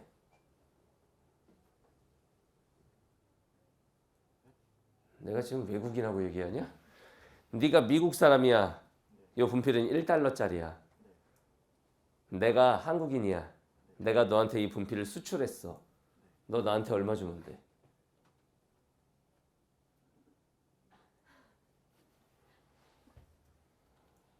이상한데? 너로 하자. 너 미국인이야? 이 분필이 1달러짜리야? 내가 너한테 이 분필을 수출했어. 너 나한테 얼마 주면 돼? 1달러 주면 되죠. 이게 어려운 얘기야? 1달러를 내가 받아왔어. 받아와서 내가 한국 돈으로 바꿨어. 그랬더니 얼마야? 1,000원이지. 근데 환율이 이렇게 하락했어. 이 분필의 가격은 1달러야 똑같이. 내가 너한테 이거를 수출했어. 넌 똑같이 나한테 얼마 주면 되냐? 1달러 주면 돼. 1달러를 받아와서 한국 돈으로 바꿨어. 그랬더니 얼마야? 500원. 환율의 하락으로 인해서 똑같은 거 수출하고도 수익이 반토막이 났어. 수출은 박살이 나는 거야. 이해됐어요? 그 수입은 어떻게 되느냐? 잘 들어. 이게 분필이 1달러짜리야. 이번엔 내가 너한테 수입하는 사람이야. 내가 너한테 이 분필을 수입해서 한국 소비자한테 판매할 거야. 이해됐지? 그럼 내가 얘한테 이 분필을 수입해왔어. 1달러 주고. 그러면 최소한 얼마에 팔아야 손해를 안 봐? 1,000원. 한국 소비자한테 1,000원에 팔았어. 똑같은 분필을 이렇게 환율이 하락한 후에 내가 너한테 분필을 또 수입해왔어. 1달러 주고. 뭐 이번에는 얼마에 팔아야 돼? 500원. 한국 소비자들이 어떤 생각하겠니? 우와, 메이드 인 USA 분필, 미국산 분필이 지난달엔 1,000원이었는데 이번 달에 500원이네? 가격이 어떻게 된 거야? 싸진 거지. 한국 사람들 입장에서 가격이 너무 싸졌어. 가격이 싸지면 소비자들은 그 물건을 어떻게 하게 돼 있지? 많이 사게 돼 있어. 그래서 수입이 늘어나게 돼 있다고. 그럼 수출은 박살나고 수입은 엄청나게 하니까. 봐봐. 수출은 잘 안 되는데 수입은 많이 해. 그러면 경상수지가 어떻게 되는 거야? 적자가 나는 거지. 안 좋아지는 거야. 즉 환율을 하락시키면 여타국 통화 가치가 높아진다 이 뜻인데 그러면 경상수지가 안 좋아진다라는 게 이런 원리에 의해서 나오는 거야 지금. 근데 똑같은 얘기 해볼게. 너네가 시험장에서 이 생각을 할 수 있느냐? 못한다고 봐요. 그리고 이건 경제 시험이 아니라 국어 시험이에요. 이 논리만 가지고 우리가 할 수 있어. 독일하고 일본이 평가절상에 나서줘야 되는데 나서려고 하질 않았어. 왜냐? 대미무의 흑자 상태니까. 아, 이 얘기는 얘네가 평가절상을 하는 순간, 똑같은 말이 환율을 내리는 순간 얘네의 흑자가 폭이 줄어드는구나 를 알 수 있어요. 여기서. 이해됐나요? 자, 지문으로. 이 상황이 유지되기 어려울 것이라는 전망으로. 마지막으로 한 번만 집중해봐. 이 상황. 이래서 내가 지시어 이그저가 지칭하는 걸 찾는 습관이 돼 있어야 한다고 한 거야. 자, 이 상황이 지칭하는 거 찾아보세요. 이 상황이 유지되긴 어려울 것이라는 전망으로. 이 상황이 뭘까?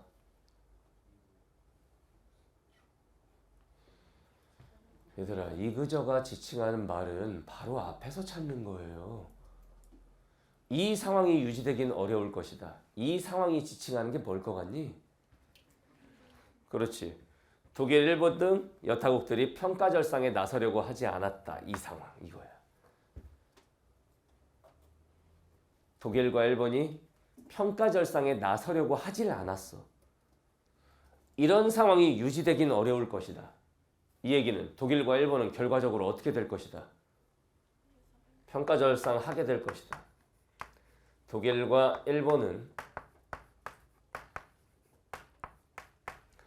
평가절상을 하게 될 것이다. 이거지.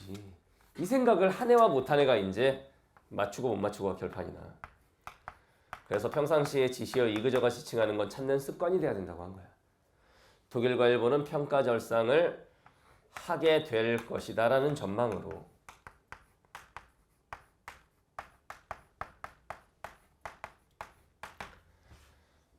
자, 흐름을 볼게. 독일과 일본 등의 주요국들은 평가절상에 나서려고 하지 않았어. 이 상황, 즉 얘네가 평가절상에 나서려고 하지 않는 이 상황이 유지되긴 어려울 거야. 이 얘기는 쟤네는 결국 평가절상을 하게 될 것이다. 선생님 왜요? 그것까지 우리가 생각할 필요는 없어. 아마 이거겠지. 일단 기본적으로 생각할 수 있는 거, 미국이 가만 안 있는 거지. 평가절상 안 해? 너네 다 죽여. 이럴 수도 있는 거고.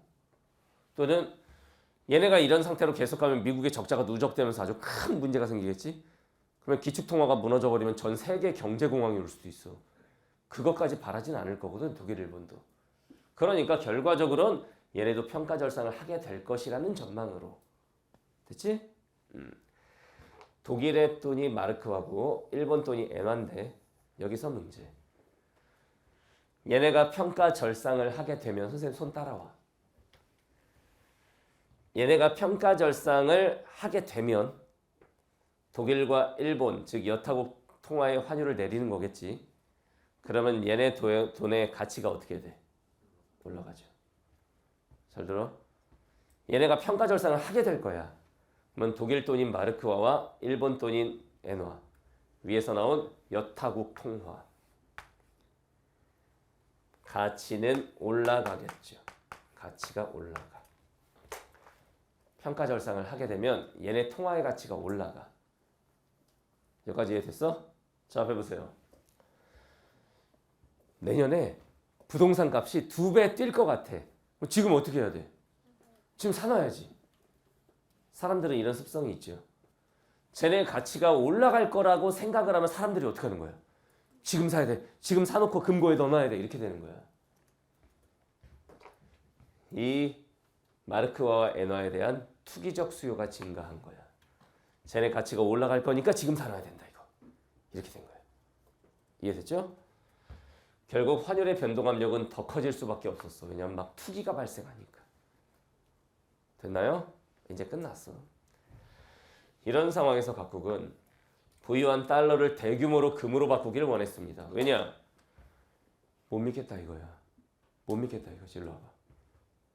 달러의 신뢰도가 무너진 거야 지금. 야, 달러 못 믿어.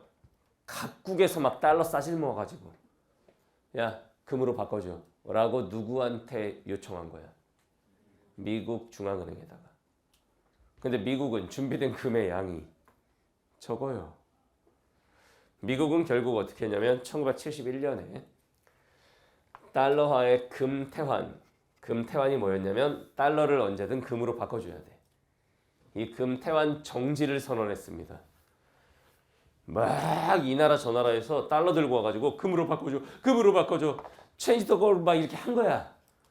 그랬더니 얘네가 어떻게 한 거야?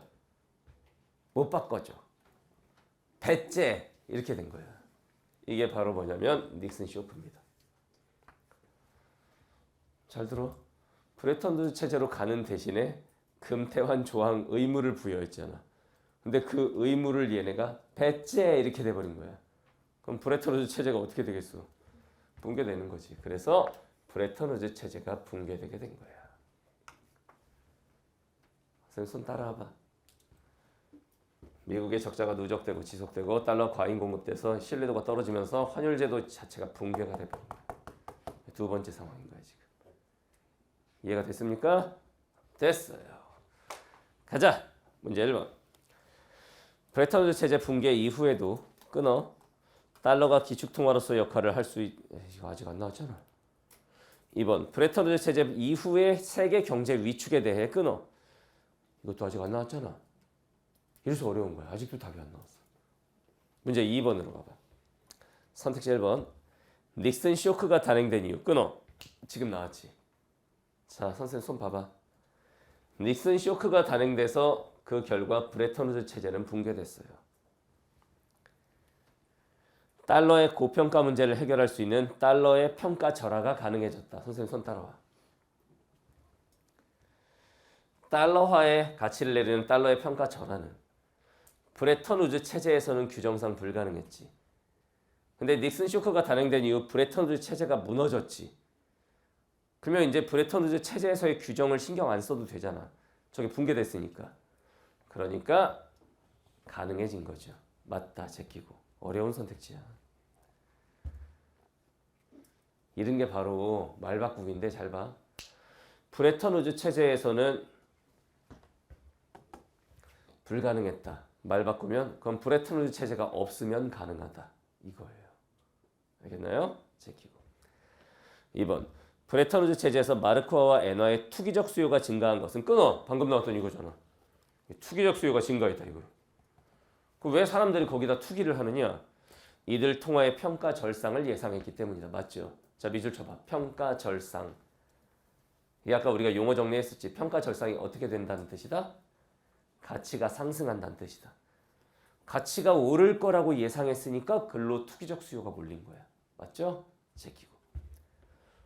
3번 아까 제꼈고 4번 아까 제꼈고 이렇게 미리 제껴놓은 게 있으면 얼마나 마음이 편한데. 그럼 답이 자동으로 5번인데 브레턴 우드 체제에서 마르크화가 달러화에 대해 평가 절상되면 끊어. 밑줄. 평가 절상. 가치가 어떻게 된다는 뜻이야? 올라간다. 마르크화가 달러화에 대해서 평가 절상, 가치가 상승하면 자 앞에 봐.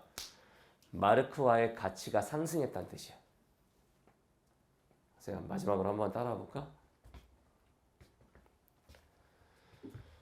원화의 가치가 상승했다고 치자. 그러면 원래 1,000원을 가져가면은 1달러밖에 안 주는데 이제 똑같이 1,000원을 가져가면 몇 달러를 줘? 2달러를 줘.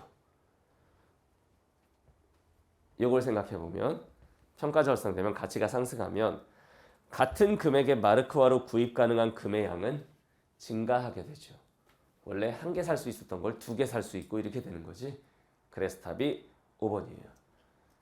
결국 이 문제 풀 때는 평가 절상이 가치가 올라간다는 뜻이고 평가 절하가 가치가 내려간다는 뜻이다. 즉 아까 여기 나왔던 이거 가치가 내려간다 평가 절하, 가치가 올라간다 평가 절상. 가치 이 말만 잘 봤으면 된다. 답은 5번이 됐죠. 됐나요? 자 이제 마지막 문단 보겠습니다. 마지막 문단은 쉬워요. 그러나 역접이야. 붕괴 이후에도 자 봐봐. 뭐가 붕괴됐어? 브레턴 우드 체제 붕괴 이후에도 달러화의 기축통화 역할은 계속되었다. 왜? 이런 생각이 들어야지. 지문에다가 질문을 던지고 그에 대한 답을 뒤에서 찾는다. 자, 배워봐. 브레턴 우드 체제가 뭐였냐면은 기축통화로 달러를 추가해서 쓰는 거였지. 그럼 브레턴 우드 체제가 붕괴가 됐어. 그럼 더 이상 달러를 기축통화로 쓸 이유가 없어. 근데 이게 붕괴됐는데도 달러화의 기축통화 역할은 계속됐대. 왜? 이렇게 되는 거 아니야. 그 이유가 나왔어. 규모의 경제 때문이래. 선생님, 규모의 경제가 뭐예요? 몰라도 돼 일단. 이것 때문이래. 세계 모든 국가에서 어떠한 기축통화, 달러 같은 거 없이 각각 다른 통화가 사용되는 경우, 이게 디귿인데 그 경우 어떻게 되는지는 뒤에 나와요. 두 국가를 짝짓는 경우의 수만큼 환율의 가짓수가 생겨요. 여기서 문제. 두 국가를 짝짓는 경우의 수만큼 환율의 가짓수가 생긴다.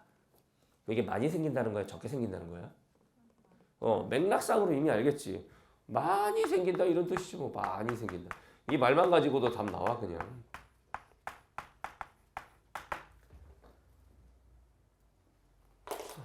앞에 봐봐. 기축통화가 없어. 한국, 중국, 일본이 있어. 기축통화가 없어. 미국 달러가 없어. 두 국가를 짝짓는 경우의 수만큼 환율의 가짓수가 생긴다. 니네는 수학하니까 경우의 수는 나보다 잘할 거 아니야. 한종일 두 개의 국가씩 짝짓는 경우의 수가 몇 가지냐? 세 가지죠. 한국, 중국, 한국, 일본, 중국, 일본 세 가지잖아. 이런 식으로 경우의 수가 생기는 거예요. 그러나 하나의 기축통화 중심으로 외환거래하면 달러 딱 이렇게 기축통화 써버리면 비용 절감도 되고 규모의 경제 달성할 수 있다. 규모의 경제가 뭔지 끝까지 얘기를 안 해주는데 좋은 건가 봐. 이걸 또 선생님들은 규모의 경제 여기서 설명 안 했다고 난리를 치는 거야. 만약 선생님들이 주장하는 대로 아까 저 환율의 원리나 규모의 경제가 뭔지까지 다 설명했다면 이 지문의 길이는 지금 길이의 2배 이상이 되어야 한다. 그것도 문제잖아. 무슨 말인지 알겠나요? 규모의 경제는 하려면은 생산량이 많아질수록 단위 생산량이 적어져. 아니 더 쉽게 말할게 그냥 뭔가 많이 쓰면은 효율성이 높아진다는 얘기야. 알겠나요? 자 문제 1번 답 쓰고 갑시다. 선택지 1번 브레턴 우드 체제 붕괴 이후에도 끊어 달러화가 기축통화로서의 역할을 할 수 있었던 이유, 그 이유는 규모의 경제 때문이다 라고 나왔죠? 제끼면 답은 2번. 붕괴 이후의 세계 경제 위축에 대해서는 트리핀이 전망한 적이 없습니다. 답은 2번이죠. 내가 하고 싶은 얘기는 2번이나 4번 같은 고난도는 틀려도 좋다. 그런데 지문이 어렵다 싶으면 한 지문에서 몰아서 그냥 와다닥 다 틀리는 애들이 있습니다. 걔네들은 1등급은 절대로 받지 못해요. 아무리 난이도가 높아도 기본적으로 맞출 수 있는 1번이나 이런 문제들 있지? 기본 문항은 살려야 돼. 인간적으로 2번, 4번은 어려워. 알겠죠? 그다음 문제 3번으로 가봐. 선택지 2번이 너네 잘 들어. 선택지 2번이 지금 말장난치는 거야. 잘 봐. 니은이 붕괴된 이후에도 브레턴 체제가 붕괴된 이후에도 여전히 달러화가 기축통화라면 끊어. 자 앞에 보세요. 브레턴 우드 체제에서 기축통화로 뭐 썼지? 달러. 근데 브레턴 체제가 붕괴됐는데도 달러가 여전히 기축통화라면 뭐가 다르냐? 달라진 게 없어요. 니은에 비해 교차 환율의 가짓수는 적어진다. 같아야지 달라진 게 없는데 붕괴가 됐든 안 됐든 달러를 쓰면 똑같은 건데 제끼고 3번 쓰는 애들이 많았어. 디귿에서 국가수가 하나씩 증가할 때마다 끊어봐. 환율의 전체 가짓수도 하나씩 증가한다. 자 앞에 보세요. 디귿이 이거잖아. 기축통화 없어. 두 국가를 짝짓는 경우의 수만큼 생기지.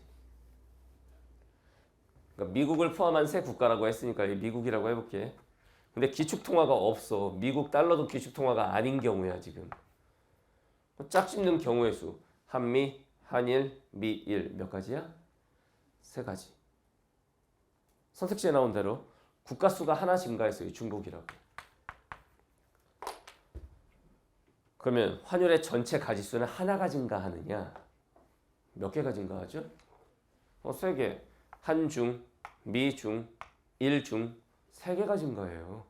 하나가 증가한다는 건 잘못된 거야. 왜? 짝짓는 수만큼 증가하니까. 지켜야 됩니다. 그렇다면 답은 5번이겠네.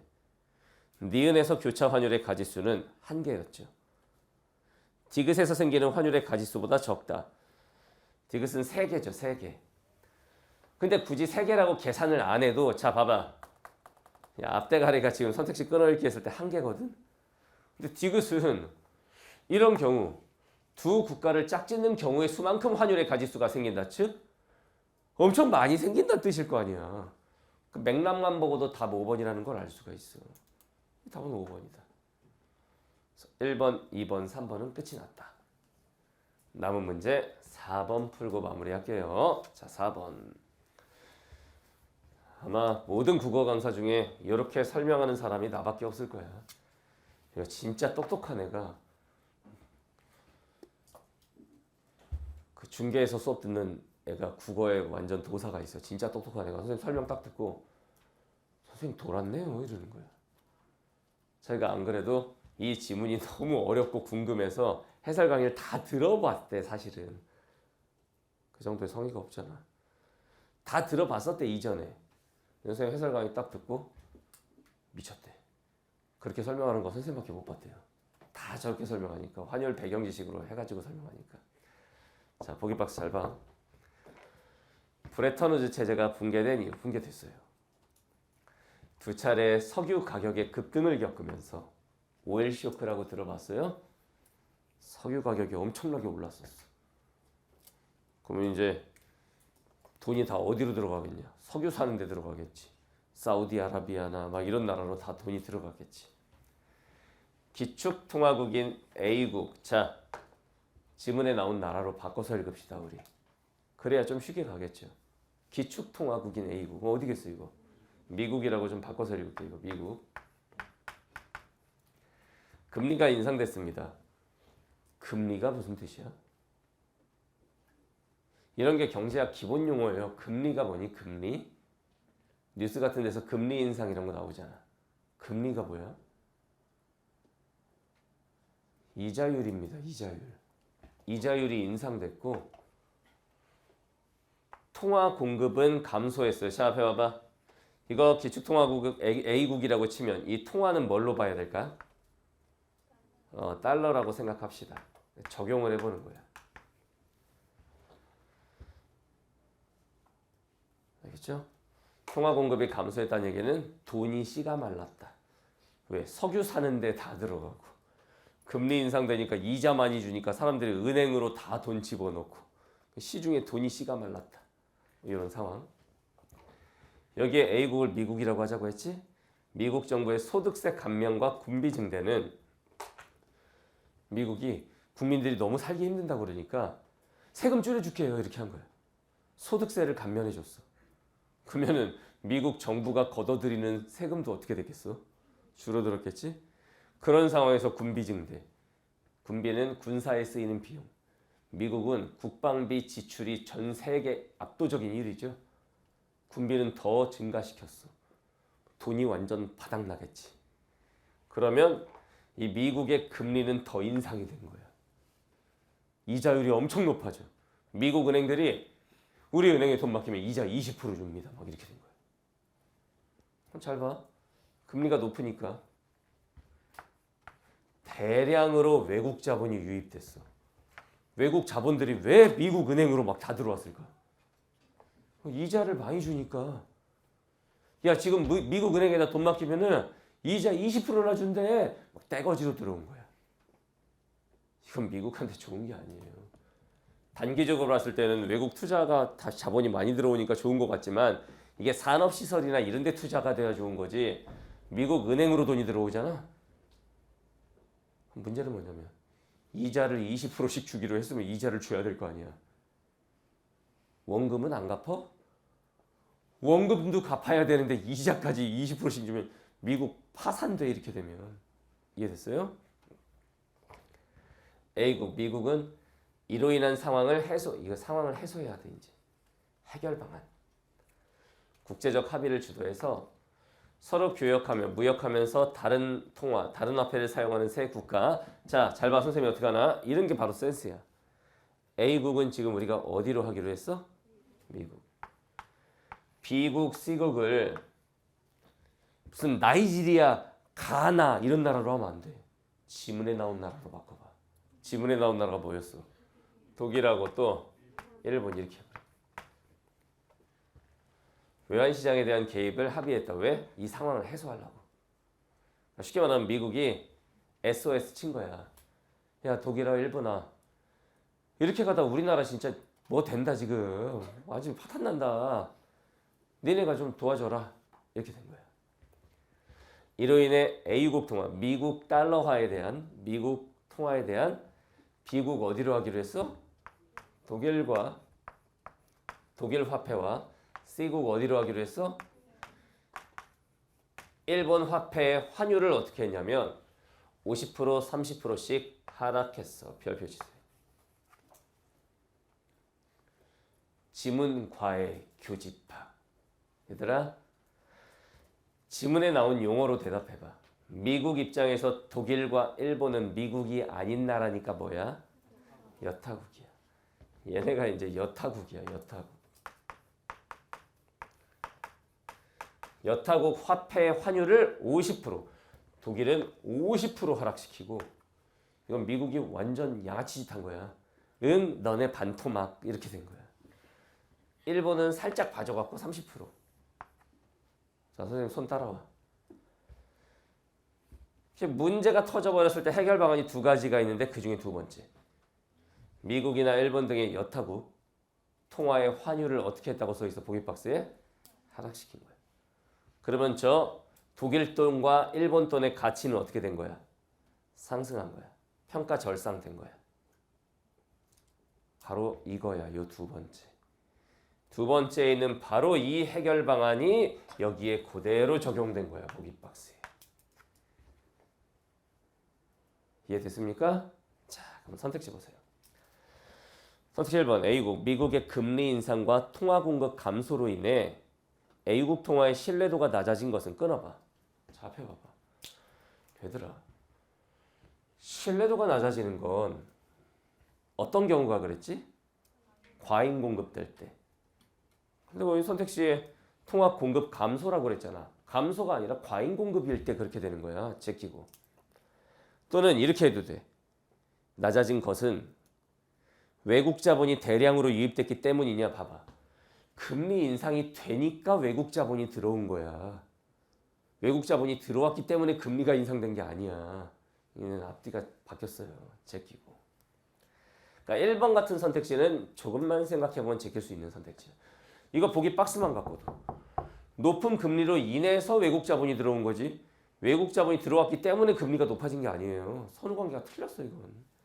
선택지 1번 같은 거는 그냥 보기 박스로 제껴줘. 그다음 선택지 2번 봐봐.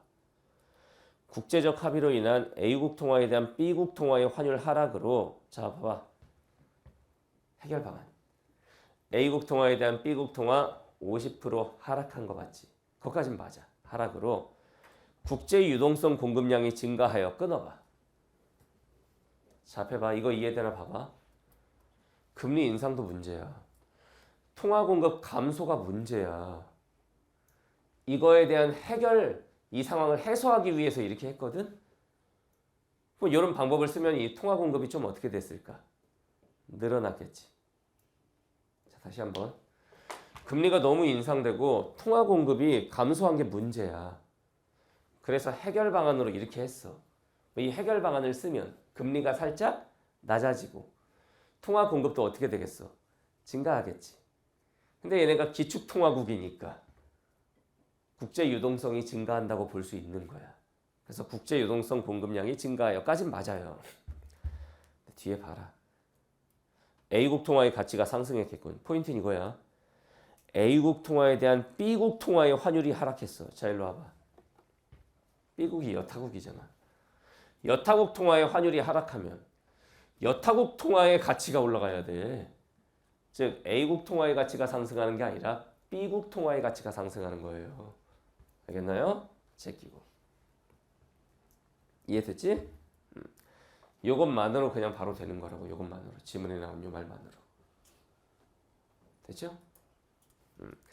자, 3번. 3번과 4번 선택지 일단 놓고 어려운 선택지거든. 5번 선택지 먼저 볼게요. 다른 조건이 변하지 않았다면 끊어봐. A국의 소득세 감면과 군비 증대로 A국의 경상수지가 악화되며 끊어봐. 앞에 봐봐. 이 소득세 감면, 군비 증대 때문에 금리 인상이 되고 외국 자본 막 들어오면 걔네 이자 막 다 퍼줘야 되고 그럼 경상수지 악화될 수 있습니다. 거기까지는 좋다 이거야. 그 완화 방안 중에 하나는 얘들아 완화 방안을 쉽게 말하면 무슨 방안이야 그게? 해결 방안, 이 해소 방안으로 A국 통화에 대한 B국 통화의 환율을 상승시키는 것이다. 이게 봐봐. 해소 방안은 뭐냐? A국 통화에 대한 B국 통화를 어떻게 하는 거야? 하락시키는 거야. 이건 보기박스 자체랑 충돌을 해요. 제끼고. 그래서 보통 1번하고 5번은 박스 가지고 그냥 제낄 수 있거든. 2번은 조금만 생각하면 제낄 수 있고. 근데 2번도 못 제꼈다 치자. 1번, 5번만 보기박스 보고 제꼈다. 2번, 3번, 4번 나왔다. 더 이상은 모르겠다. 어떻게 하라고? 긴 거 써라. 답은 4번이군. 이렇게. 알겠어요? 자, 3, 4번 선택지가 좀 어려운데 잘 봐. 3번. 다른 조건이 변하지 않았다면 끊어봐. 국제적 합의로 인해 A국 통화에 대한 B국 통화의 환율과 끊어. 자, 앞에 봐. 합의를 했어. A국 통화에 대한 B국 통화의 환율은 어떻게 됐어? 50% 하락했죠? 거기까지는 동그라미야. 근데 밑줄 쳐봐. B국 통화에 대한 C국 통화의 환율은 하락했다. 이거. 자, 칠판 보세요. 칠판 봐. 마지막이야. A국 통화에 대한 B국 통화와 C국 통화 모두 50% 30% 하락했지. 그러면 A국 통화에 대한 B국 통화는 하락한 거야. A국 통화에 대한 C국 통화도 하락한 거야. 근데 지금 선택지에서 물어보는 건 뭐야?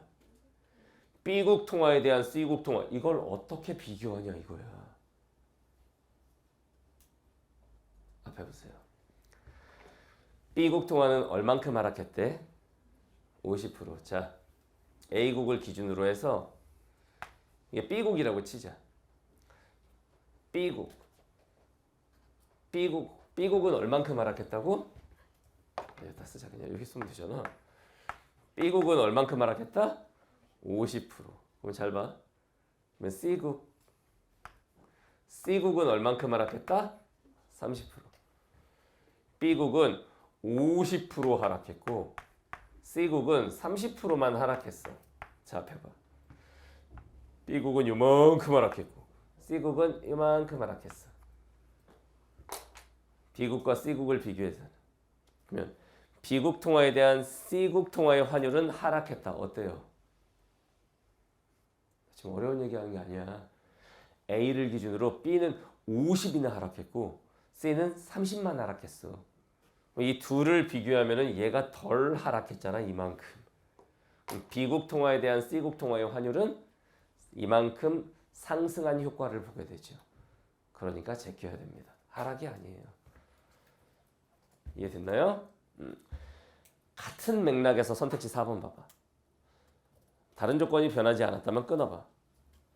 국제적 합의로 인해 A국 통화에 대한 B국과 C국 통화의 환율이 하락하여 끊어. 여기까지는 앞에 봐봐. A국 통화에 대한 B국, C국 통화의 환율이 하락한 것까지는 그냥 지문에 써 있는 거야. 맞아. 그 옆에 밑줄. B국에 대한 C국의 경상수지는 개선되었겠군. 바로 이 말. 여기서 거의 모든 선생님들이 이제 경상수지와 환율의 하락 그리고 평가절상, 평가절하의 관계 이걸 알아야만 풀 수 있다. 그래서 이 문제는 문제가 있다. 이렇게 말한 건데 아니야. 자, 앞에 봐. 앞에 봐. 자, 아까 선생님이 얘기했던 요거 따라와봐.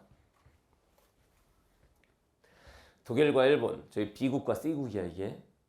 평가절상에 나서려고 하질 않았다. 평가절상 싫어. 왜? 우리는 지금 대민무의 흑자 상태인데. 이 얘기는 평가절상에 나서면 흑자의 폭이 어떻게 된다? 줄어든다. 흑자의 폭이 줄어든다는 얘기는 경상수지가 좋아진다, 악화된다. 악화된다. 여기까지만 집중해봐. 마지막이야. 독일과 일본은 평가절상에 나서려고 하질 않았어. 왜? 대미무역 흑자 상태니까. 이 얘기는 평가절상에 나서면 흑자의 폭이 줄어든다. 즉 경상수지가 좀 악화된다. 평가절상에 나선다는 얘기가 화주를 낮춘다는 얘기야. 그럼 앞에 보세요. B국은 50%나 환율을 낮췄잖아. 평가절상 많이 한 거야. 얘네는 완전 개피 본 거고. C국은 30%만 낮췄잖아. 평가절상을 얘에 비해서 덜 한 거야. 그러면 B국과 C국이 무역을 하면 누가 유리할까? C국이 유리하겠죠, 이만큼. 그래서 B국에 대한 C국의 경상수지는 개선된다. 맞아요. 답은 4번입니다. 자, 마지막으로 한 번만 더 얘기할게요. 앞에 봐봐. 독일과 일본은 평가절상에 나서려 하지 않았다.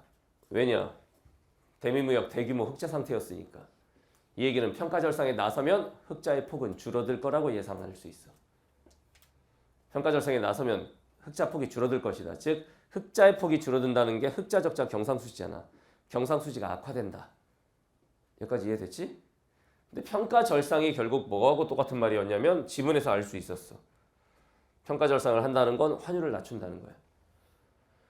근데 얘는 50%나 환율을 하락시키니까 평가절상 엄청 한 거야. 개피 본 거야.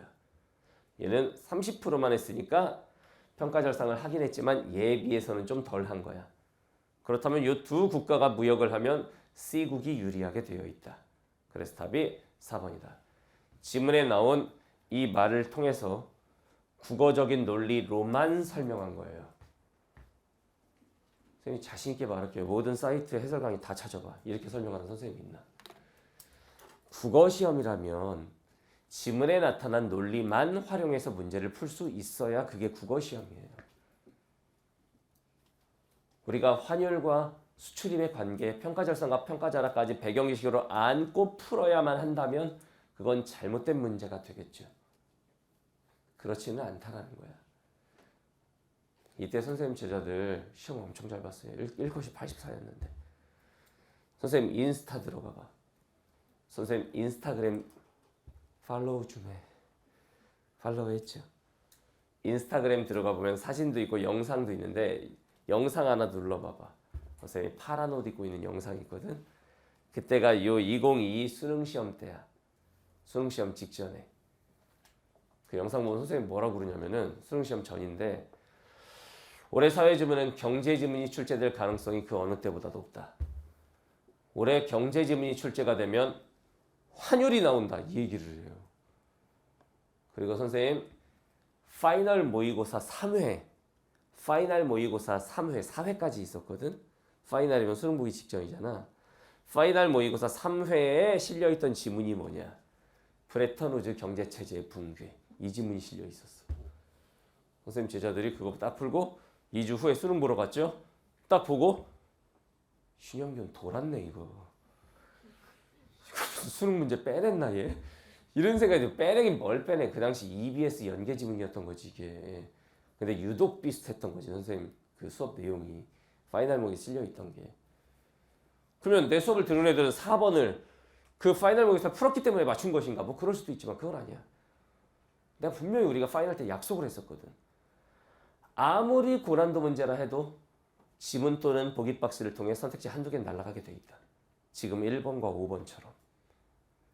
그 다음에 도저히 못 풀겠다 싶으면 긴 거 써라.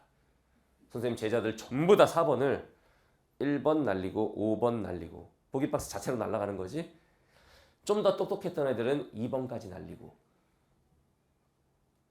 그 다음 도저히 안 되니까 다 긴 거 쓴 거야. 선생님 제자들 이 문제 다 맞았어요. 이게 이해 수능 오답률 1인가 2위 문제야 이게. 이렇게 될 수 있다는 얘기지. 현실적으로 그렇다는 얘기야. 그 고민할 시간에 다른 문제 풀어야지. 무슨 말인지 알겠나요? 자, 그래서 이번 시간에 굉장히 밀도 높게 이 경제 지문을 같이 한번 해봤습니다. 여러분들 기억해야 되는 건 뭐다? 저기 한번 펴볼래? 교재 170쪽 한번 펴볼래요? 거기 보면 문제 5번 이상하게 생긴 거 하나 보이지? 무슨 양파 껍데기 있는 것 같지? 요거 여러분들 신문기사 한번 찾아봐. 신문기사에서 뭐라고 그러냐면 이 당시에 이제 과학지문이죠.